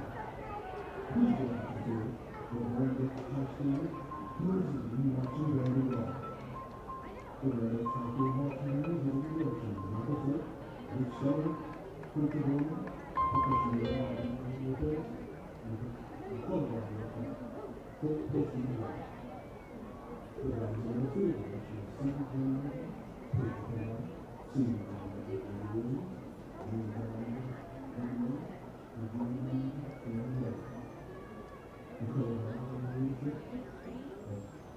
Captain, ladies and gentlemen,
and Grizzlies and section number 2. Player number 1, Bella Martinez. Freshman number 3 is Lee Floyd. Guard number 2 is Marianne Kikiki. The freshman number 8 is Grace. The award Grizzlies is reflected from our parents, volunteers, staff, administrators, and sponsors that are helping us further in this season. Go Gio!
Ladies and gentlemen, it's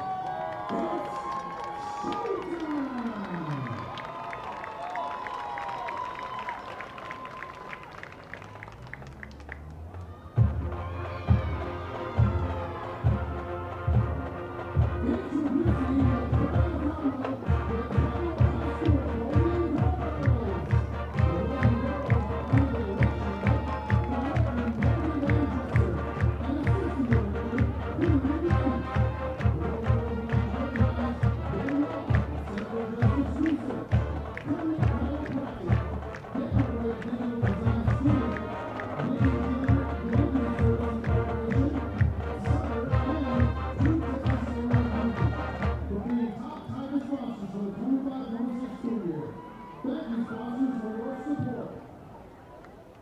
Spirit Girl of the Week is the J-Made Brett Bradley. Golden Girl of the Week is the Brenda Vito. Officer of the Week, Lauren Clark. Teacher of the Week, Mrs. Jack. Social Media members are Madeline Ellington, Sabrina Sarmiento, Pet Communicator, Camille Rickwalt. Military officers are Lieutenant Colonel Kathleen Cartwright, Lieutenant Colonel Dave Johnson, First Lieutenant Colonel and JV Mentor Lauren Clark, Colonel Maya Lentang. Tonight, the Golden Girls will be performing a jazz routine to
Celebrating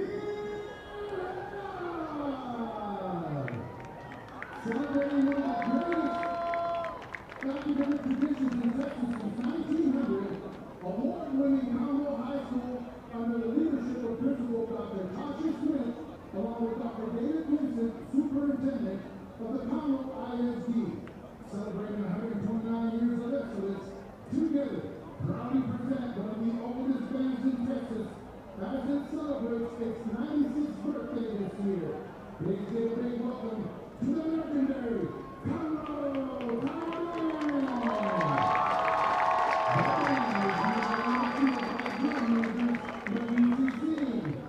Lily Neely, Dale Munster, Liz Jimenez, and Ava Mondaron. Section of the week, the Drum Rangers. Today, the band presents a concert show entitled Big and Bright, featuring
Education Excellence 133 years.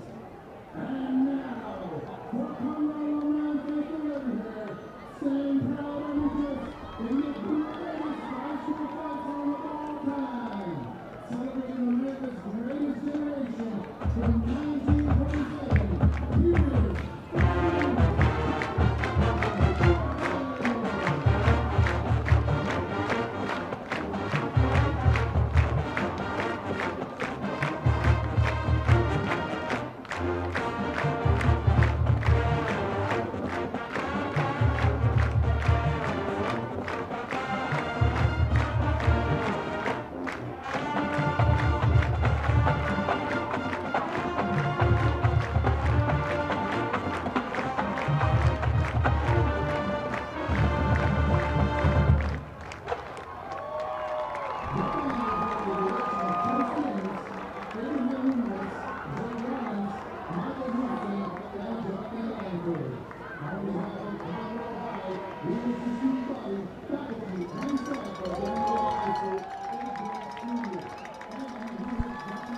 As out come the Tigers here to start this second half of action. They will receive this second half kickoff. You can see one of the new implementations, I should say, of this new stadium, this new light show that they have that plays for whenever the teams run out and whenever the home team scores. Yeah, they do have it at both Conroe Independent School District stadiums, Wood Forest and here, Buddy Moorhead, have those lights. And they do add a little, I think the correct term would be sizzle to the experience. So as you mentioned, Wes, Conroe will get the ball to begin here in the third quarter. And they showed a little bit of what am I trying to say here? A little bit of excitement. They showed a little bit of excitement. That's actually what I was about to ask you, is that what does Conroe need to do to get those lights going again? Because the lights always go off whenever the home team scores a touchdown. So what does Conroe need to do to get back on the board? I think continue doing what they did there late in the first half, and that is give their quarterback Nunley more time to throw the ball. And also for those receivers not to drop any passes. He had some key drops in that first half that hurt them. Otherwise, I think we might have a tie game if those passes had been caught. It would also be a tie game if it wasn't for that costly holding penalty on the last play of the half, or the second to last play of the half, that 75-yard touchdown. As back deep to receive for Conroe will be number 3, Braylon Mills, and number 15, Jackson Taylor. Rosado on to kick for the Grizzlies. Caden Rosado, I think we have only a junior kicker, but he has been able to boom it deep so far during the game. I think we'll have an opportunity here for a run back. The kick is away. He'll let it into the end zone. Over the head of Taylor, and it will go into the end zone, which will bring up 1st and 10 at the 25-yard line for this Tiger offense. This initial series by Conroe will, I think, set the tempo for at least the third quarter. Trailing by 7. They did pick up some momentum there at the end of the third quarter, able to get that ball down for a touchdown through some key passes. And again, I think it broke down. It boiled down to more time to throw the ball. Now Nunley, for the first play of the second half, will line up split shotgun formation with Myers to his right. One interesting thing to note, Nunley is a southpaw left-handed quarterback too, just like his brother. So now Mills will go in motion. Mills going to look to throw deep. He's got a man caught by Taylor at midfield. No, they're going to say he was incomplete or out of bounds. Which will be an incomplete pass. Nonetheless, an amazing effort by Jackson Taylor. What a night for our replay to be down.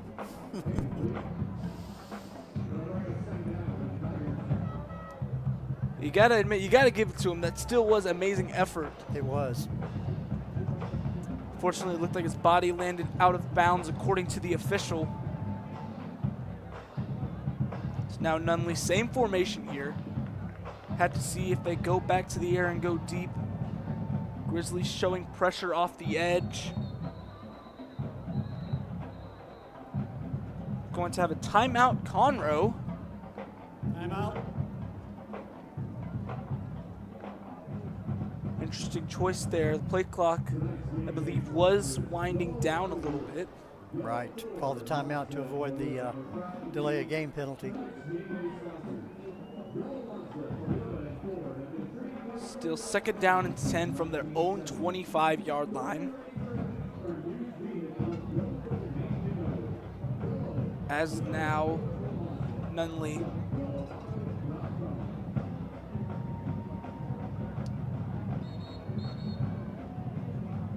so we're just waiting for play to resume.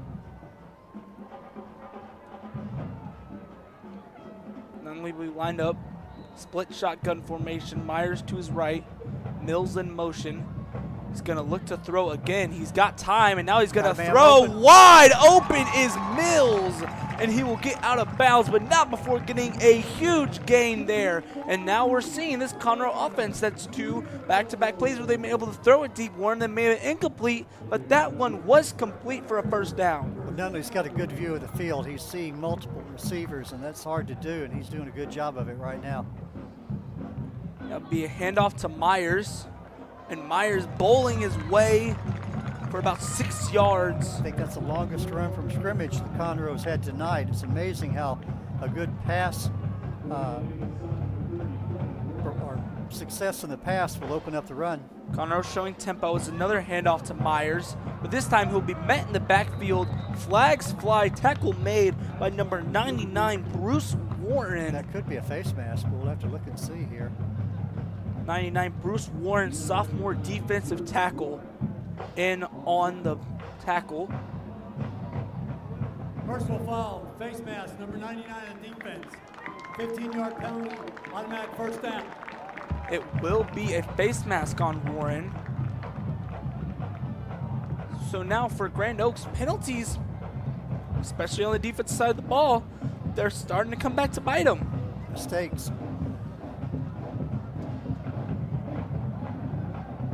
So now here comes Nunley. Split shotgun again. He's going to look to throw. He's got a little bit of time. He's going through his motions, and it's going to be incomplete. Very, very lucky that wasn't picked off by number 12. That is Tyson Morgan. He had the ball in his hands. That was actually a really good play there by Mills, who looks like while he was in the air, guided him out of bounds. So almost a play where the wide receiver had to turn into a safety. Had to turn it into the defensive player. So now Nunley on 2nd down and 10. He's going to look to throw again. He's going to look to man air it open. out deep for Mills, and it's going to be incomplete. Good recovery An there. amazing pass break up there by, I believe that is number 9, Isaac Smith, the senior defensive back. Yeah, the ball hung up on Nunley just a little bit too long. He needed to get that ball down to catch the receiver more when he was breaking open. Gave the defense the safety time to get back there and adjust and knock that pass down. Good defensive play there. Bring up 3rd down and 10. Myers in motion. Nunley's going to look to throw. Got that corner blitz. Quick throw to Taylor. Good play for that. Good play call for that. It's going to be a yard short of the 1st down. Correction, 2 yards. 4th down and 2. We'll have to see what the Tigers have drawn up. And now another timeout. So Conroe already burning through 2 of their timeouts in only 1 minute and 33 seconds into this 2nd half. A little surprised here they're not going for the field goal, because you're going to have a field goal in a game like this to win. They also do recognize that they have that power back in Myers. Looks like, let's see what they do. 4th down and 2. big play here for both teams. If you're Grand Oaks, you're wanting to make sure you can turn this tide. Right now, Conroe has some momentum, moving the ball. Conroe sending out an extra O lineman, and also in the formation number 90, Jacob Baker, in at a fullback position. It's going to be a run up the middle. Not sure if he got enough. He didn't. He's going to be short. And he didn't, and it's going to be a huge turnover on downs for the Grizzlies. Big defensive play there by Grand Oaks, able to stop that run.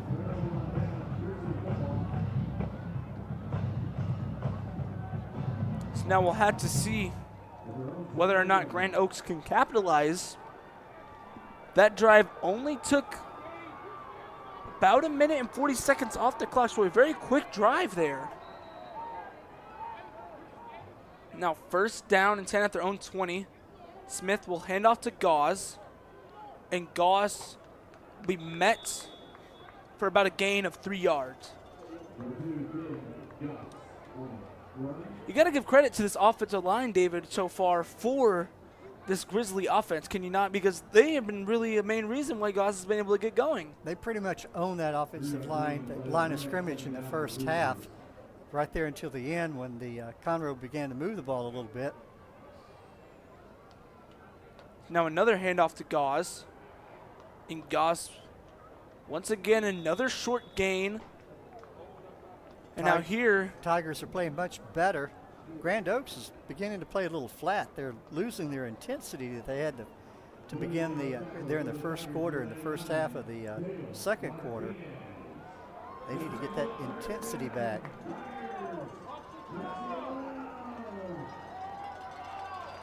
is now another handoff to Gauze, and Gauze has some running room, and he is at the 50, the 45, the 40, the 35. He's trying to break some tackles. They will catch him, but not before he gets into Tiger territory, deep into Tiger territory, into the red zone. A huge run there for Gauze. That brought back the intensity. That it did. Had to see where they marked this ball, but it looks like they're going to mark it at the 12-yard line. So first down and 10 from the 12. They can still get a first down inside the 2, but Gauze there showing why he's the leading. Well, that offensive line opened a huge hole for him, too. It's now short run there for Victorian. Bring up second down. You got to remember, Gauze is the leading rusher in the district. He's the leading rusher in the district, which he just showed it there on that run. And probably will still be the #1 rusher after tonight. It's now Smith. He's going to look to pass. The pass is going to be batted down, I believe. Either batted down or he lost control of it.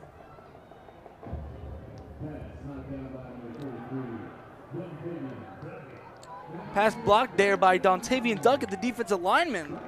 So, let's see the defensive lineman. They're not able to get to the quarterback, but they put those big hands up and knocked the ball down. A little bit of J.J. SWAT almost.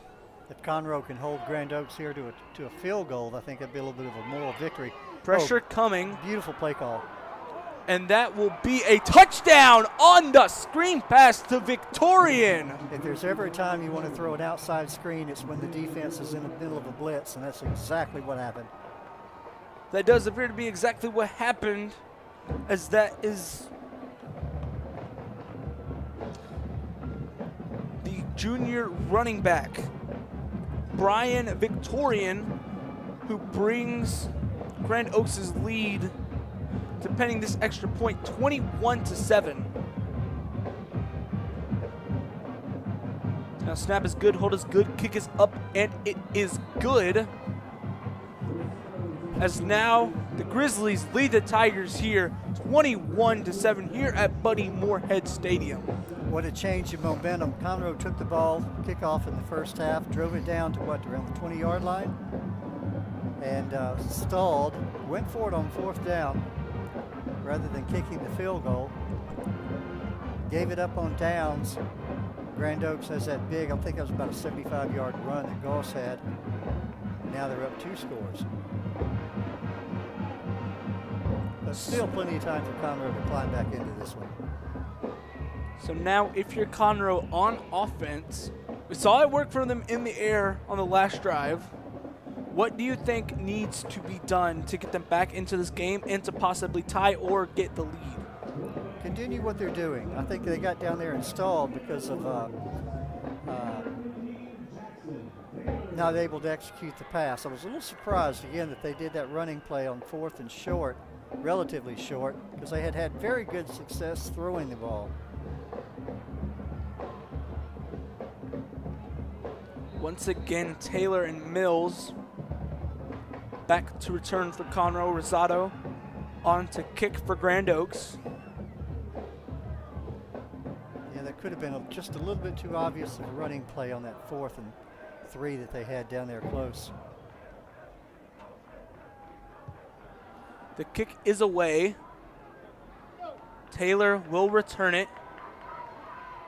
And he will get to about the 17-yard line is where they're going to mark him down. It looks like he slipped there. Lost his footing. Turf Monster got him. As now, 1st down and 10 for the Tigers. Now the Tigers really need to score in this next series. A lot of time left, but you don't want to give the let the Grizzlies extend that lead. They're already a two-score lead. It's Nunley lined up a shotgun. Myers to his left.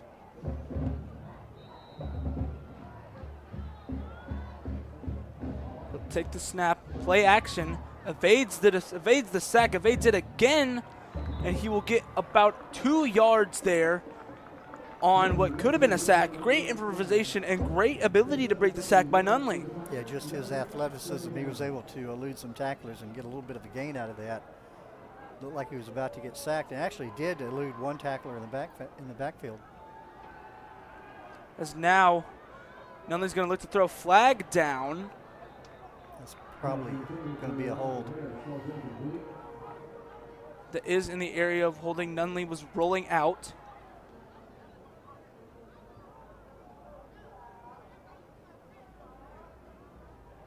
So we'll have to see what it is.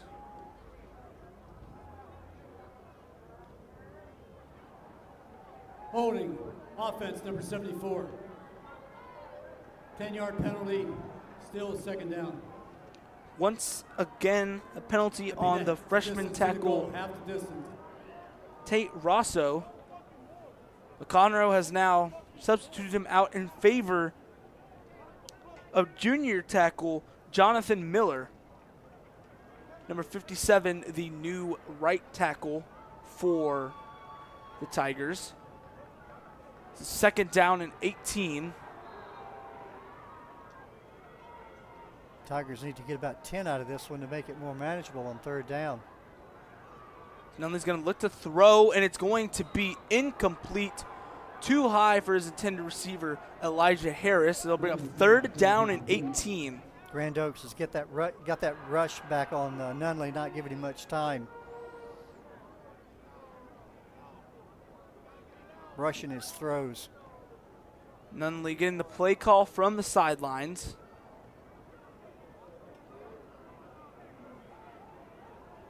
It's now 3rd and 18 is not a good situation to be in, and if they have to punt, he'll probably be kicking from the end zone.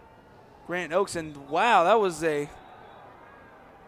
no doubt a false start on the wide receiver at the top of your screen, number 2, Caden Barnaby. Private snap, false start number 2, the offense. After this 5-yard penalty. 5-yard penalty, still 3rd down, so now it's 2nd down and 23.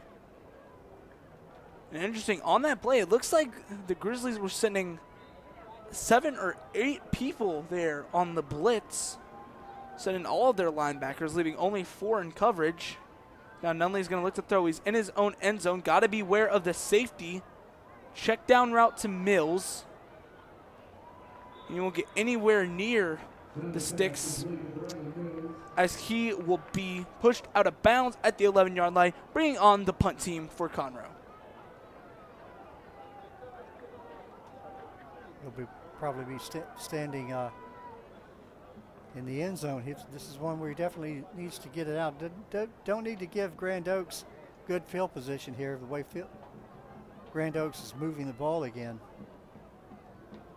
You know, we've talked a lot about what Conroe needs to do on offense, but what do you think Conroe needs to do on defense for this next drive? Not give up the big play. As the punt is away, not a good kick. It'll land at the 30, and it's going to take a big bounce, and it looks like now Grand Oaks will start with the ball in the red zone. It's going to be about a 10-yard punt. 10-yard punt, if that, by the punter, Roberto Garcia. So now, yeah, only 20 yards to the end zone for the Grizzlies.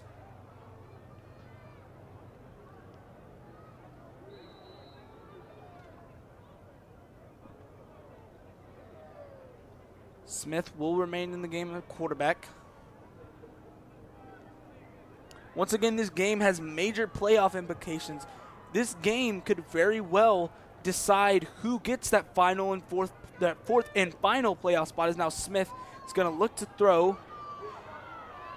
Now he's on the run. He's going to throw it away, and it's going to be an incomplete pass.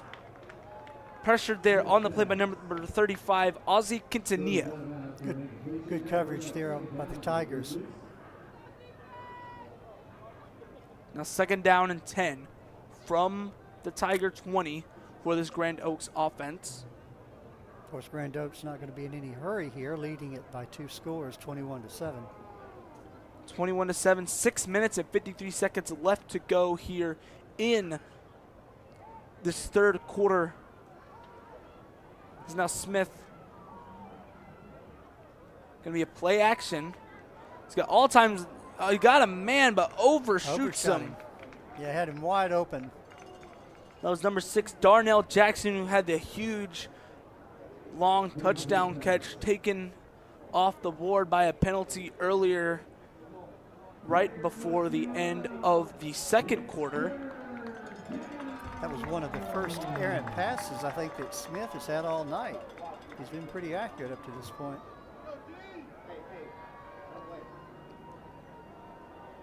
As now Smith, 3rd down and 10. He's in the pistol formation. Conroe showing a blitz. They won't send one. Smith is going to roll out. It looks like he's going to lose his footing, and that pass is going to be picked off! Running down the field, that was picked off by number 10, Denzel Haynes. A thick pick by the defensive lineman. That'll be a highlight film. He is going to remember that all season and into next year.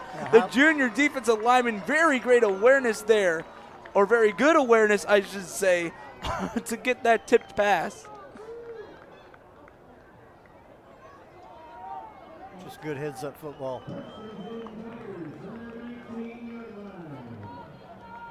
As now, 1st down and 10 from the 19-yard line. We'll have to see if Conroe can capitalize from that turnover. They caught a really lucky break there. It's Nunley. It's going to be a handoff to Myers. Myers bowling his way, earning all of the 7 yards that, or the 8 yards that he got to bring up 2nd down and 2. Need to keep the momentum going. If you're Grand Oaks, you've got to take it back. Another handoff to Myers. It's going to be, I think he's going to be short. Even with forward progress, I'm not sure he would have made it. Let's see what the officials say. It looks like No, they're going to motion. They're going to give him the 1st down. So now it's 1st down and 10 from the Tiger 29-yard line for this Conroe offense. They gave him that forward progress, and I think that's what made the difference. Got a whistle here. Timeout, Grand Oaks. First timeout of the half. Timeout. Called by the Grizzlies. Conroe has already used 2 of their timeouts. They only have 1 left, but now with 6 minutes, 1 second left. Conroe trying to get that momentum back. Yeah, down by 2 scores. They need a score here. They need a touchdown. Still a lot of time, but still 18 minutes left to be played here in this ball game. Here in the shadow of the Conroe High School campus at Buddy Moorhead Stadium. Is now Nunley. Lined up in the shotgun, 2 receivers to his right and 2 to his left. He's got Myers in the backfield with him. Take the snap.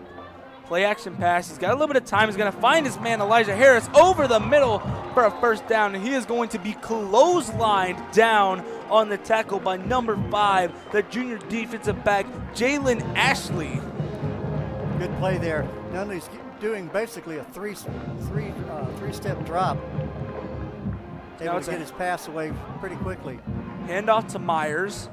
Myers has seemed to be finding his footing so far here in the second half.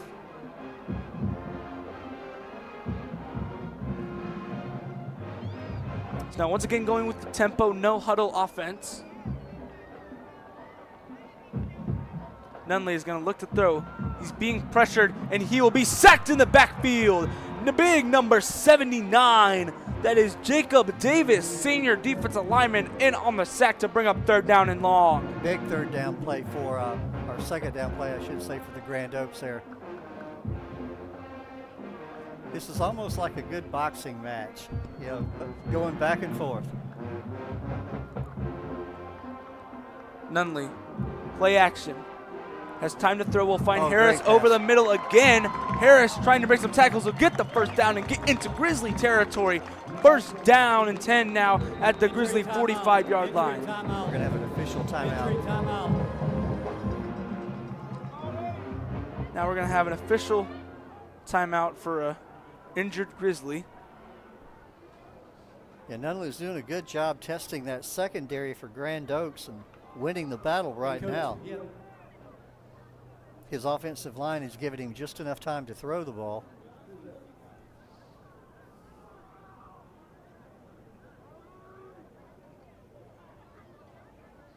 Speaking of boxing, you said you took your show on the road to a boxing match? Yes, we did. So the next episode of my show, which will be on our KTIG News channel that we have at Conroe, where we run a bunch of different shows, it will be, part of it will be a segment that we filmed at a boxing match that was, or at a boxing card that happened at the Montgomery County Fairgrounds, actually. So if you want to check that out, it should be airing. Were these high school kids boxing? It was a mix of some of the juvenile amateur level and then obviously the older groups. But now Nunley will line up. Same formation that he's been running out of, seems like almost the entire second half, of split shotgun formation. 2 receivers to his right, 2 to his left. First down and 10. He'll send his man in motion. Take the snap. He bobbles the snap. He's going to pick it up. Now Nunley's going to try to run with it, and he is going to be blasted once again. Scotty Rutan, the senior linebacker, getting the big tackle for loss. Yeah, that play lost all its momentum when he was not able to field the snap cleanly. Looked like a good snap. Looked like he may just took his eye off the ball, already trying to look downfield to his receivers. Grand Oaks able to capitalize on it. Second down and 13. Nunley's going to take the snap. He's going to look to throw. He's got time. Now he's being pressured. He's going to throw the ball away. Yeah, good extra sense, 6 cents there, trying to anticipate that defensive lineman bearing down on him. So now it is third down and 13. Now if you're the Tigers here, are you in 4-down territory yet with the score of the game if you get a couple of yards? No, too early for that. Not the way you're moving the ball. Nunley is going to look to throw. He's got time. Now he's being pressured again. pressure again. This time it is number 94, Cooper Marutsky. Left hook by the great Grizzly defense there. The defense that is first in the district. Team defense, correct. It's now 4th down and long. Bring on Garcia to punt. Hasn't had an amazing showing so far during the game. Snap is a little high. This one, Good kick. this one will be a good punt, and it's going to take a Tiger bounce, it would seem, inside the 20, down to the 17-yard line, which is where this Grand Oaks offense will start this drive. What do you think needs to be done on both sides of the ball, really, for Grand Oaks and for Conroe? Well, of course, if you're Conroe, you got to get the ball back. And you've been playing pretty good defense the second half. You gave up that big play. Avoid the big play if you're Conroe. And, of course, if you're Grand Oaks, get back to what you did in the first half with a good balanced running and passing game.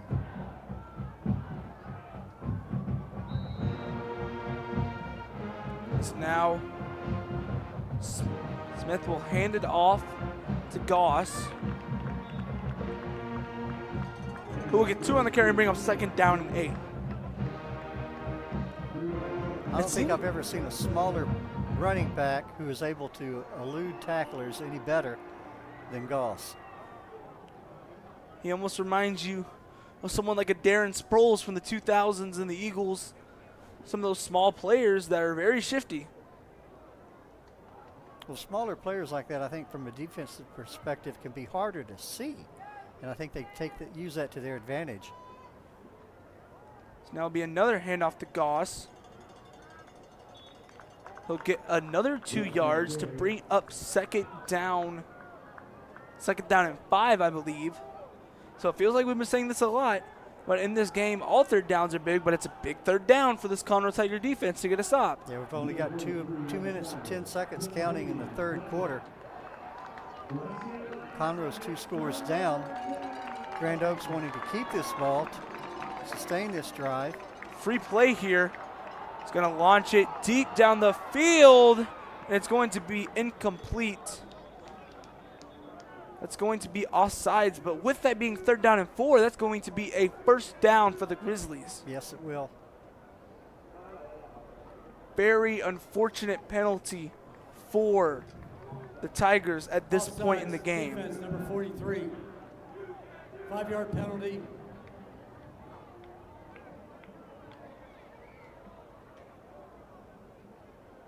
First down. Will indeed be a 1st down for the Grizzlies. This should allow the Grizzlies to maintain the ball into the start of the 4th quarter, I'm thinking. Already leading at 2 scores, 21-7. Another handoff to Goss. Goss will get a couple of yards on the carry. It seems like so far during the second half, this Tiger defense has been able to contain Goss, save for that huge run that he had to set up the touchdown. Yeah, but that was a huge run. I think it was about a 75-yard run for a almost a touchdown. I didn't think they'd catch him, but they did. Have to give Conroe credit for that, for running him down.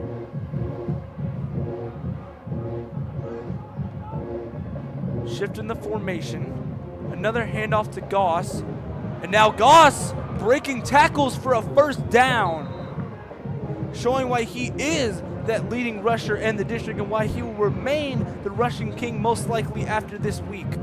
I don't know how many yards he's got, but it's got to be well over 100 tonight.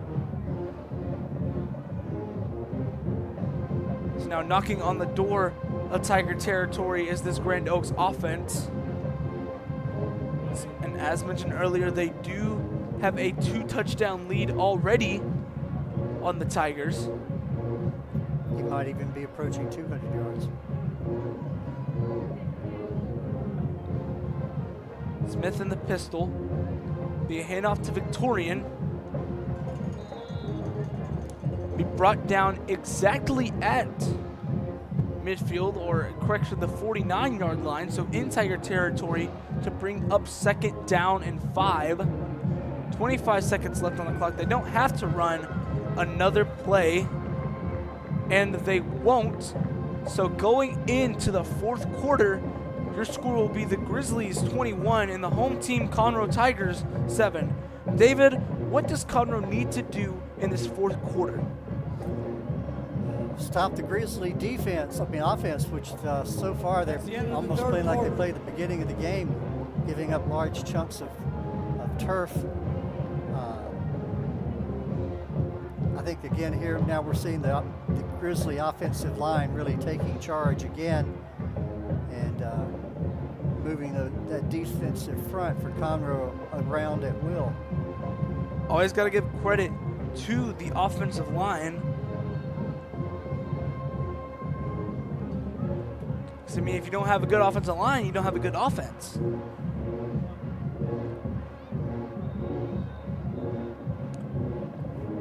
So coming out into the start of these final 12 minutes of the game, it will be 2nd down and 5 from the 49-yard line. If you're Grand Oaks, you want to continue to grind that clock by keeping the ball on the ground. Go down and get another score, make it a 3-score game. Handoff to Victorian will lead to another 1st down. It's been 1st down after 1st down tonight. It seems not very many, if any, 3-and-outs for Grand Oaks, I believe. Well, at this point, Grand Oaks is simply playing smash mouth football.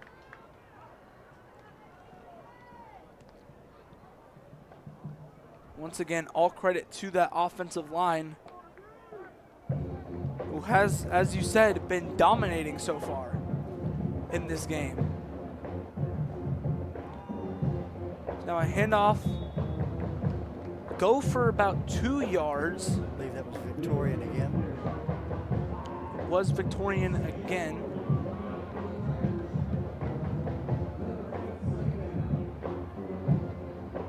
We spoke earlier, the only really tough game that Grand Oaks has left is Willis.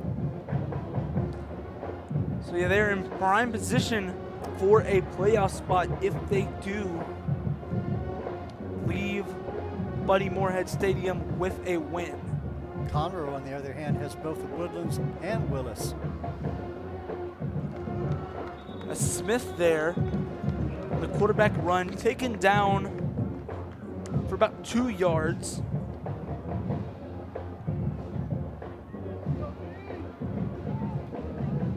Also,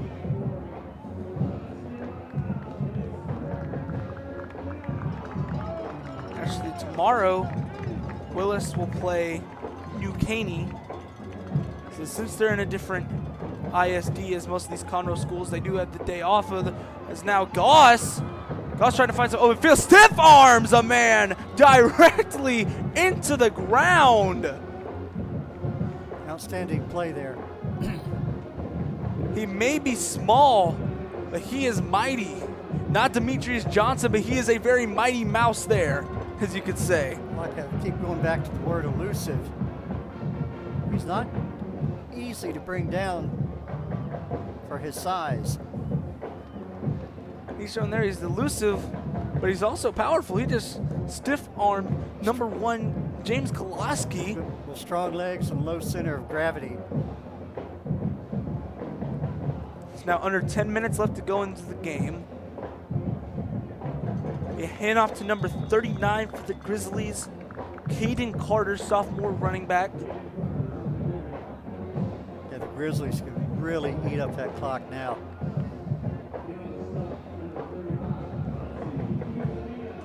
So it looks like that is what they're going to do. Once again, pretty much whoever wins this match gets, or wins this game, gets into the playoffs. Pretty close to it, especially if you're a Grizzly.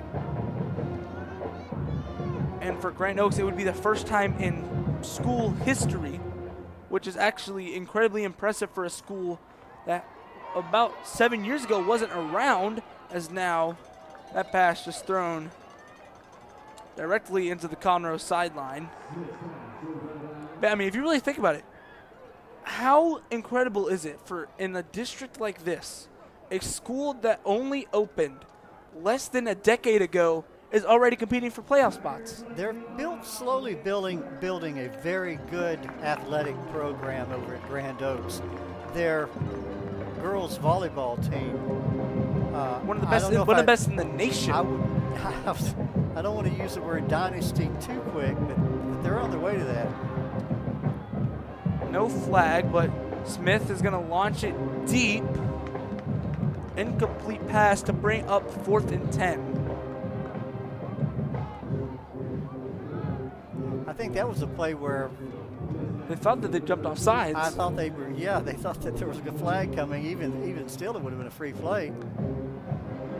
I mean, if you really think about it too, Grand Oaks wasn't even able to play varsity football for their first 2 years of existence as a school. So that is only 6 years. In 6 seasons, they have already become a playoff contender, especially in a district like this where you have Woodlands, Willis, Conroe. It's Rosado's punt. That was one where typically you just want to let that one hit. Typically, if you're a punt receiver, you stand on the 10-yard line, and anything that hits behind you, you let it go. He was on the 5-yard line, or inside the 5-yard line, and caught the ball. Looks like they're going to mark him right at about the 3-yard line.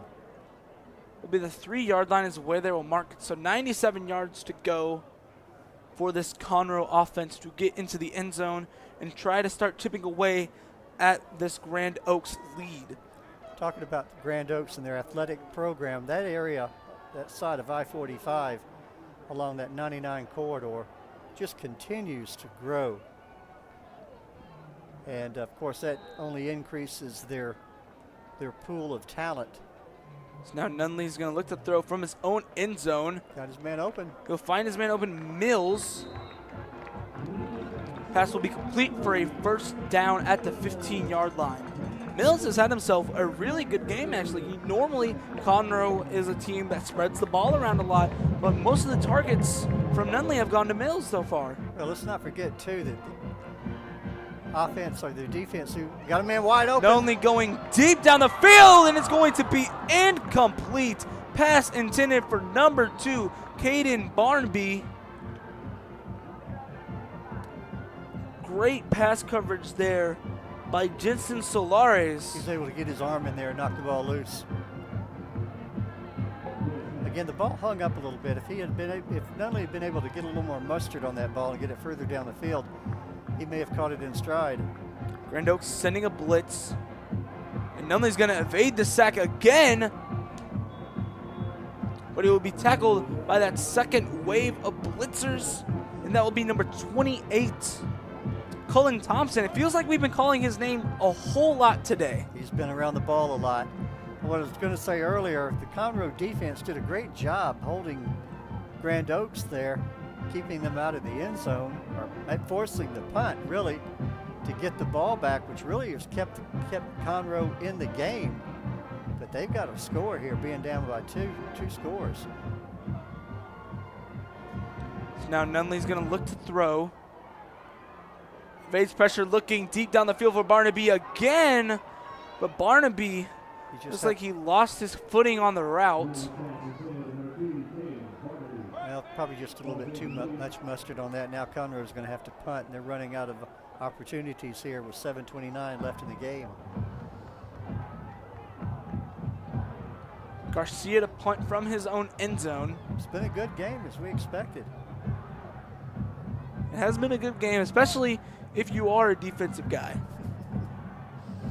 I don't know, 21 points, that's pretty good.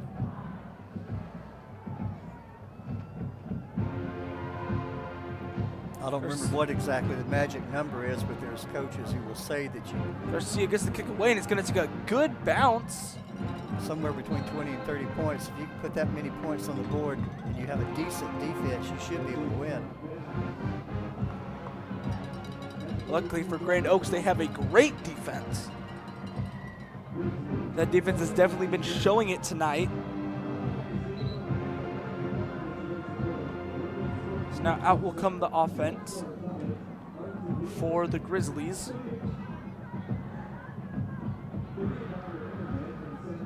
Conroe's got to get that ball back quick here if they want to have a chance at turning this around. Smith will go under center for the first time tonight. Be a handoff. We tackled at the line of scrimmage. Combo tackle by number 94, Kevin Walter, and number 4, CJ Mooring. Grizzlies won't be in any hurry here. They can easily take off 4 or 5 minutes of that clock with a long, sustained drive. No, they can. That's what they've been doing these past couple of drives. As now, they are letting the play clock run down quite a bit.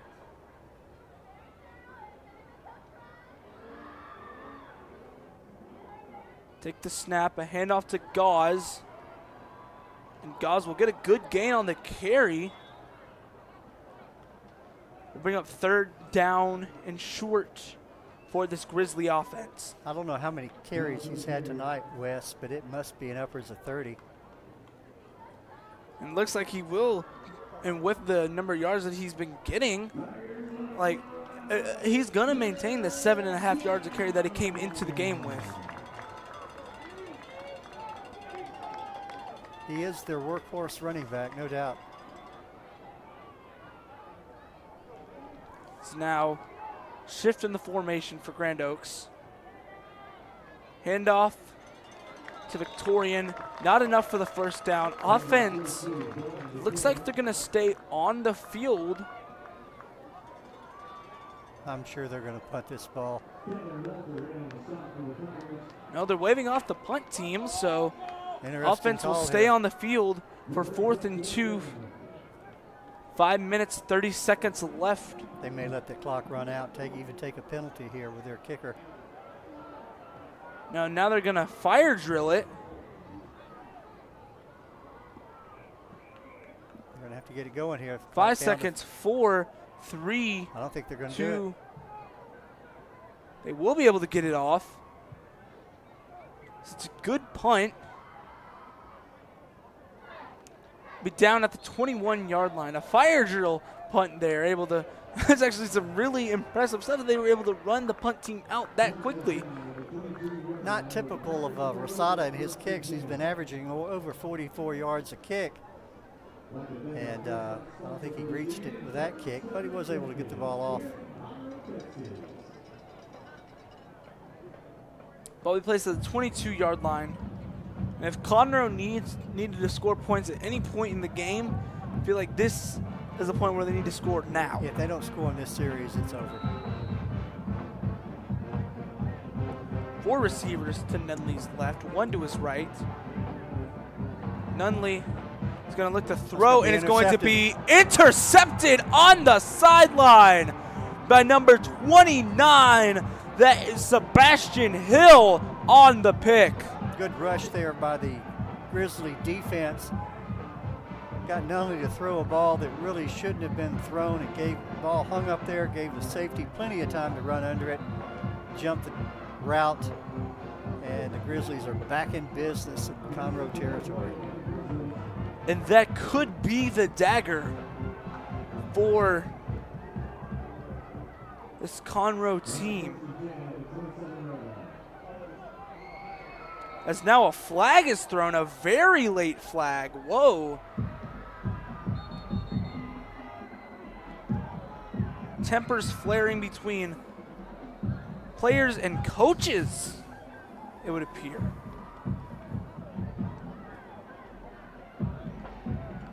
This could be one of those where it's offsetting personal fouls.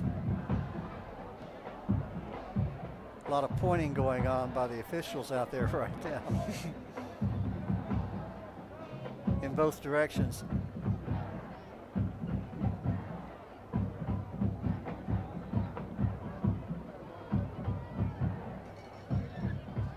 Let's see what all happened.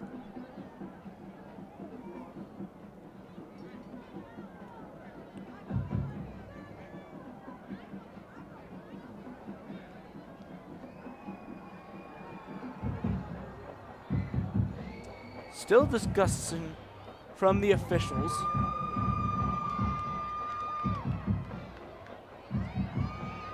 Unsportsmanlike on the coach at Grand Oaks. That'll be a 15-yard penalty. Automatic first down. So unsportsmanlike on the coach of Grand Oaks. Yeah, you hate to see Coach. that. Coaches are human too. They can get caught up in the emotion. So now, Conroe catching a big break there too. Well, unfortunately for the Tigers, I think it's just going to give Grand Oaks more room to work on the clock. Conroe defense can dig in here, get them down, get them out in 3.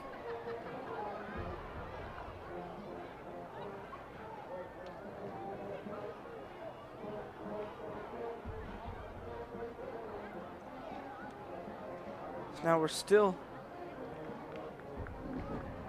waiting for a whistle to begin the play. A little bit of an elongated break here. Try to see if we can update you from some scores around the district. They must have issued one of the teams requested a timeout. I don't think that game down in Wood Forest is going to be very close. What's the score down there? Right now it is 52-6 in favor of the Cavaliers. Yeah, I heard it said, someone talking with someone earlier, and they said the district title goes through College Park this year. Actually, a lot of teams are on a bye this week, it seems. It's now a flag down, false start. Prior to snap, false start, offense number 56. 5-yard penalty, still down. That Woodlands College Park game, it'll probably be sold out. Oh, if 100%. If it hasn't already. But I'm going to have to give College Park the edge there a little bit myself. Smith lined up in the gun. Handoff to Victorian. Getting back most of that penalty yardage. As now Another a flag flag comes in. down. Jeremy McGrill should be calling that game. He's an outstanding play-by-play announcer or commentator.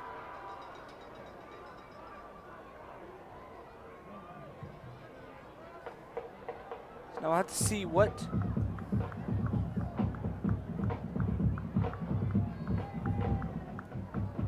the penalty was. So after the play, so unsportsmanlike on, they're walking it in the direction that it was on Conroe.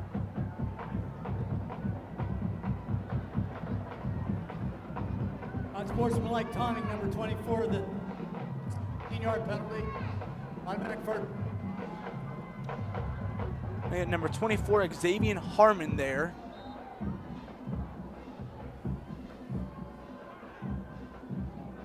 Ball going back and forth on penalties.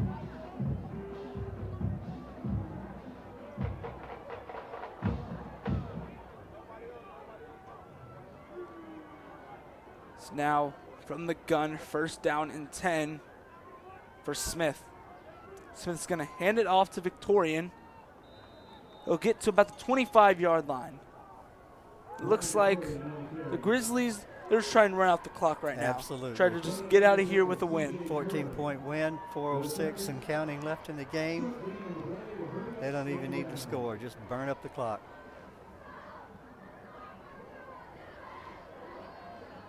They are letting it run quite a bit. Yeah, College Park win that game. They'll be it'll probably be, I think, could be wrong, but the first district title for College Park in football. I believe it will be, as now there's a fumble. And Smith picked it up, but he will be tackled at number 13, Damian Horace. There'll be a timeout called by Conroe. So their third and final timeout of the half. Ladies and gentlemen, for the safety of the players and coaches, it is a policy of Conroe Independent School District to not allow spectators on the Once again, we've mentioned it for the umpteenth time, but this is a game with huge playoff implications, and so far it looks like with a win here, Grand Oaks is set to make their first playoffs in school history. It's very impressive given that this is only their 6th season playing varsity football. This is for the first 2 years, the 2018-2019 and 2019-2020 season.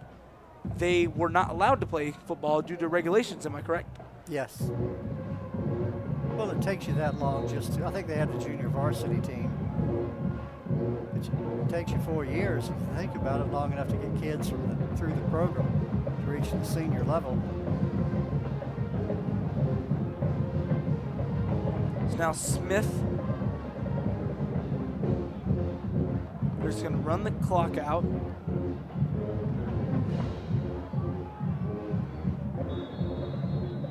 So now Grand Oaks will call timeout, but it's weird because the clock wasn't moving. The actual game clock was stopped because Conroe called the timeout. 3:30 left in the game.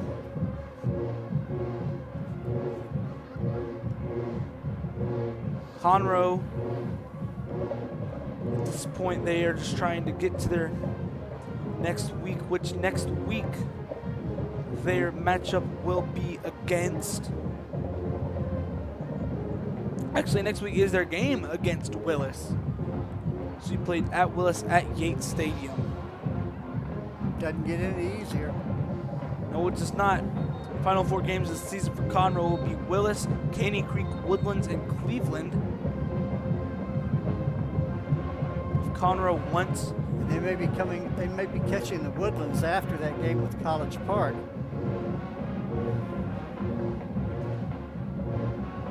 that game, I think that game is in 2 weeks. Could be wrong, but I believe it's in 2 weeks. I think that game is next week. Oh, next week. I do believe so. So that'll be a huge, huge game in the district. That'll be a quarterback keeper from Smith.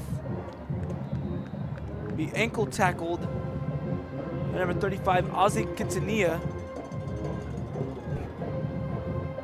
Let's bring up 4th down with a little over 3 minutes. They're going to keep their offense out on the field.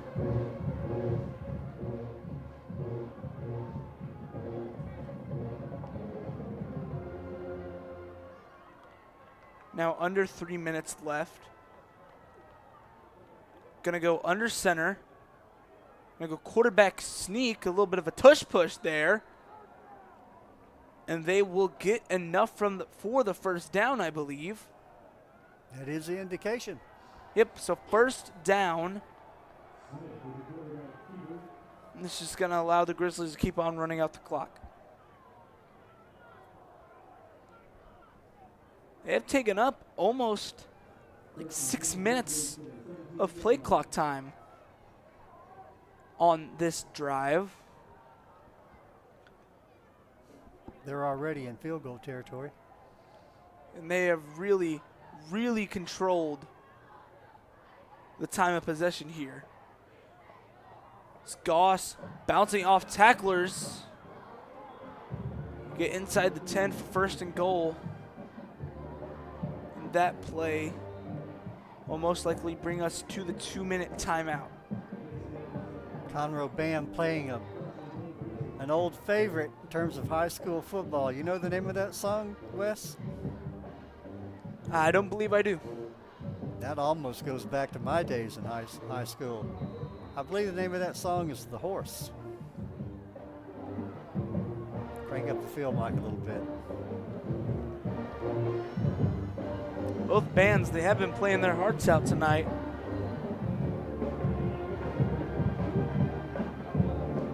So reach the 2-minute timeout. Conroe needs nothing short of a miracle to walk out of this game with a win.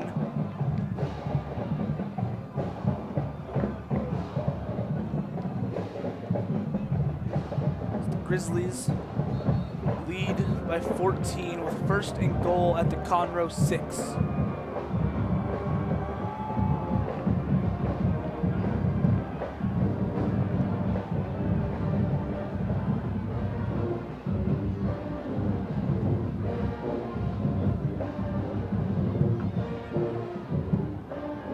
So now Smith. Formation where he is going to just buy time and kneel. Whoa, a little late hit. Yeah, Flag thrown. That'll pull a flag. He had dropped to a knee and was hit.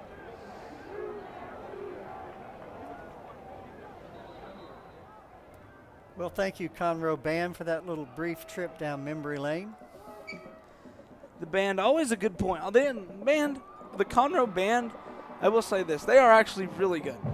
In my opinion, and I'm not just saying this because I know people that play in the band and I have friends there, but they're actually like a really good band. Well, in the band, if you think about it, the color guard and the drill team, they add to the pageantry, I think is a word we like to use in college, in high school football. The pageantry. Minute 54 left.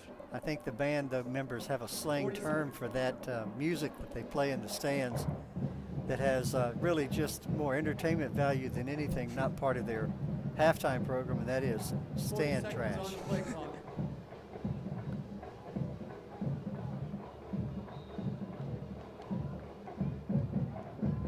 Now after the penalty, Grizzlies will most likely just run out the play clock for the rest of the game. They're almost in a victory V formation already. Whistle. See what the whistle is for. Don't see a flag. Didn't see a motion for a timeout.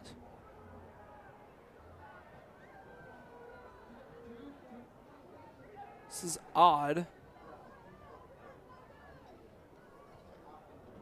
Well, 1:45 on the game clock and 25 on the play.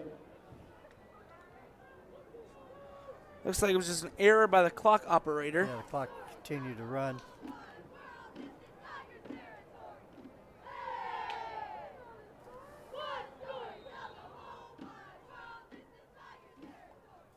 So now Smith once again lined up in the victory formation, that victory V formation, which some may call the best formation in football.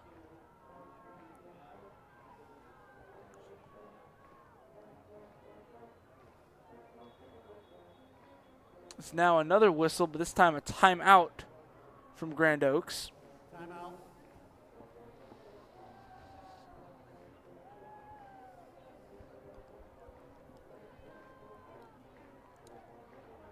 One, 2, 3 minute 23 seconds left here in the game.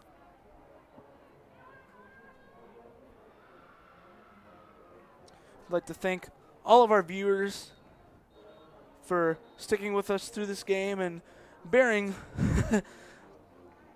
or being able to bear hearing our wonderful commentary.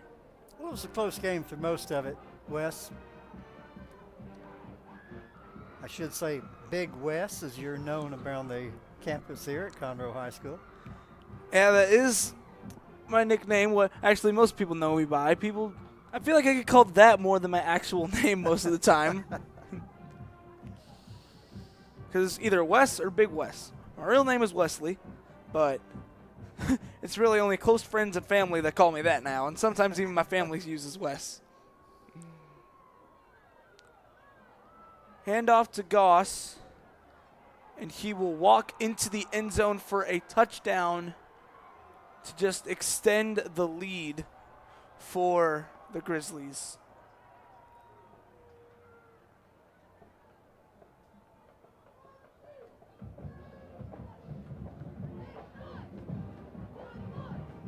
Tigers have to regroup because they've got two big games coming up. That they do. They have Willis in the Woodlands with Caney Creek in between.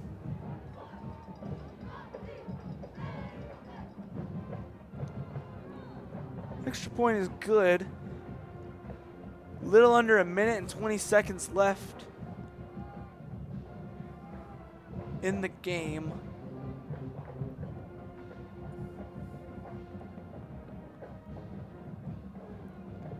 It's both sides of the stadium trying to beat the traffic now. Well, Thursday night shouldn't be too bad.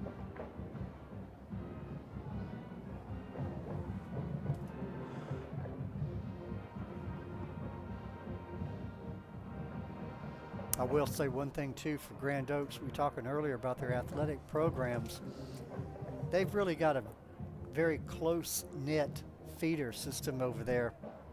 My wife is a substitute teacher and spends a lot of time teaching at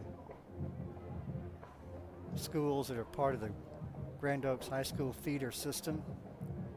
Last week was our homecoming, and they had all types of activities, even down to the elementary level, in anticipation of homecoming.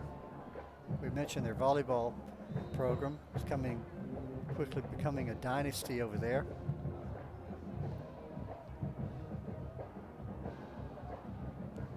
It's now same returner. Actually, no. It'll be Harmon and Mills back to return for the Tigers.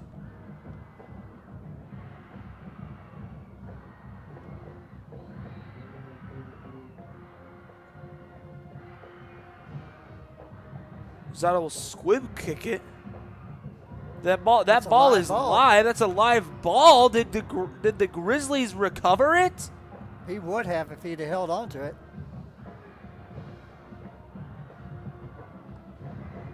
No signal yet, but that was a. I don't know the rule on that. Is this if the last player it touches before it goes out of bounds? But it was last touched by a Grizzly. I mean, any kick that goes 10 yards is automatically a live ball. The officials are talking. They may be trying to decide themselves who gets possession of that ball. It was never touched by a Conroe player. There's going There's to a be a flag. Flag on the play. Could be a flag. It looks like maybe the kick went out of bounds. Yeah, that's how they ruled it. I think. Maybe. Looks like they're going to go ahead and place the ball where it went out of bounds.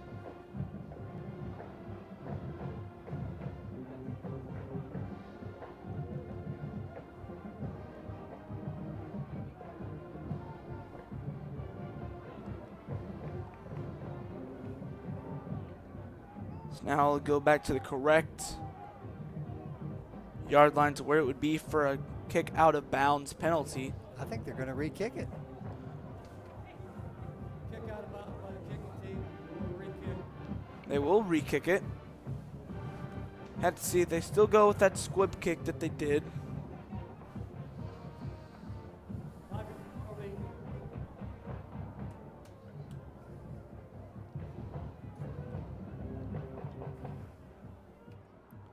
So now Rosado is lining up the kick from his own 30 this time, or his own 35, I should say.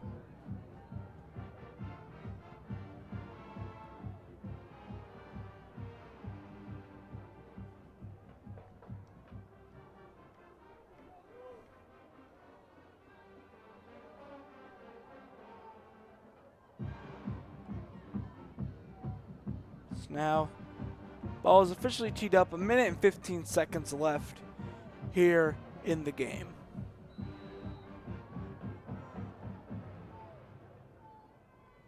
The kick is away. Same spot. Kick will go out of bounds again. So, not much of a difference there.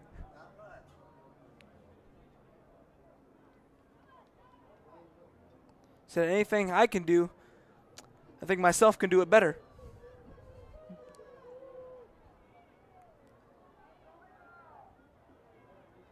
Kick out of bounds by the kicking team, number 30. Put the ball at the 35, first down. Well, 35-yard line, minute 15 left. Tigers At this point, needing much more than a miracle to walk out of here with a win. Down 3 touchdowns, a minute and 15 seconds left in the game.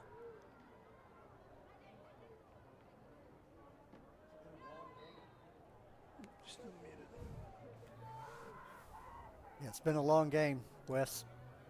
Nunley's pass to Mills. We tackled in between the 45 and the 50-yard line.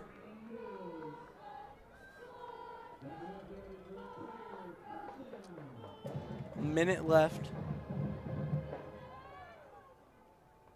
It's going to be a quick pass. It's going to willingly run out of bounds. 54 seconds left on the clock.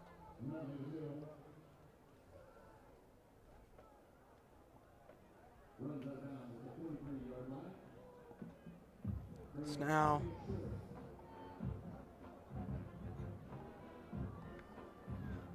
clock is stopped. Play clock running under 20 seconds.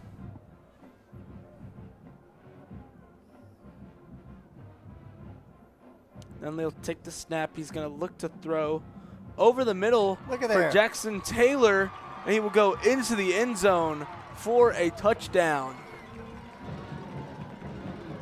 I think we have an onside kick coming. Could have an onside kick coming, like you said.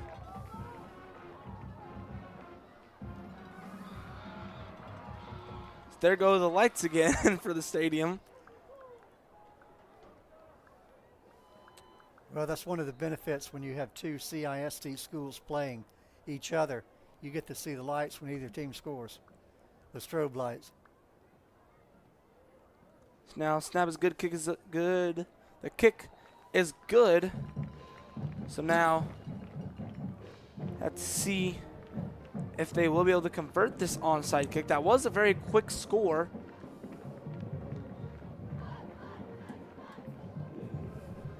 If you're Grand Oaks, you're most likely sending out your hands team.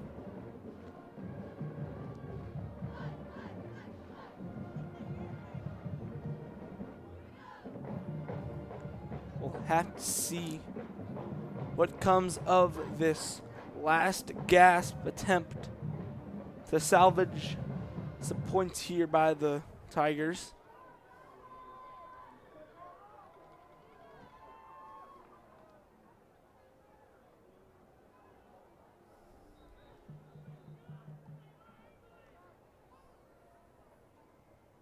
So now we'll have to see what exactly this onside kick will look like.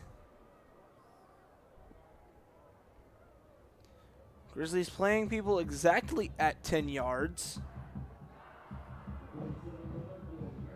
But just skill players.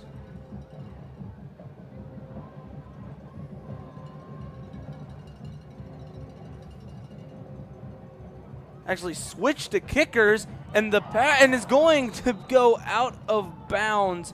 2 Conroe players had hands on it. And they actually the ball had traveled The ball had traveled 10 yards. So it was a free ball, but they just couldn't bring it down. Had an opportunity there. And that will be the dagger to the heart of the Tigers.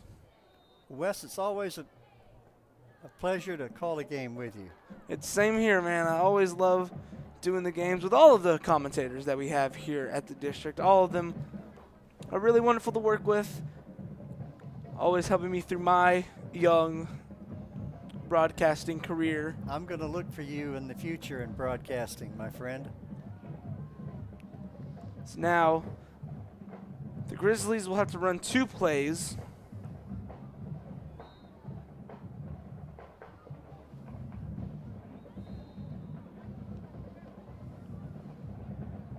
Just going to have to sit on it one more time. Play clock is 33 seconds. Game clock is 34. So they probably snap the ball once, and you can take us home, Big Wes. Grand Oaks, after this game, will play Oak Ridge, and that is the final play of the game. Your final score here, from Buddy Moorhead Stadium in Conroe, Texas. The Grand Oaks Grizzlies 28, Conroe Tigers 14, and with that, the Grizzlies have all but secured a playoff spot. I do believe so. Well, they've got that big game coming up with Willis, I believe. But if they win the rest of their games, I think they're probably going to be playing in the dance. So we'd like to thank all of our viewers for tuning in tonight. I love all of you guys, whether you are watching from your phone, from your tablet, from your computer, from your TV, in your nice little cozy homes. Love all of you guys, but it's unfortunately that time of the broadcast where I must bid you adieu. So goodbye, mwah, and good night, bang. Have a good night. Love you guys.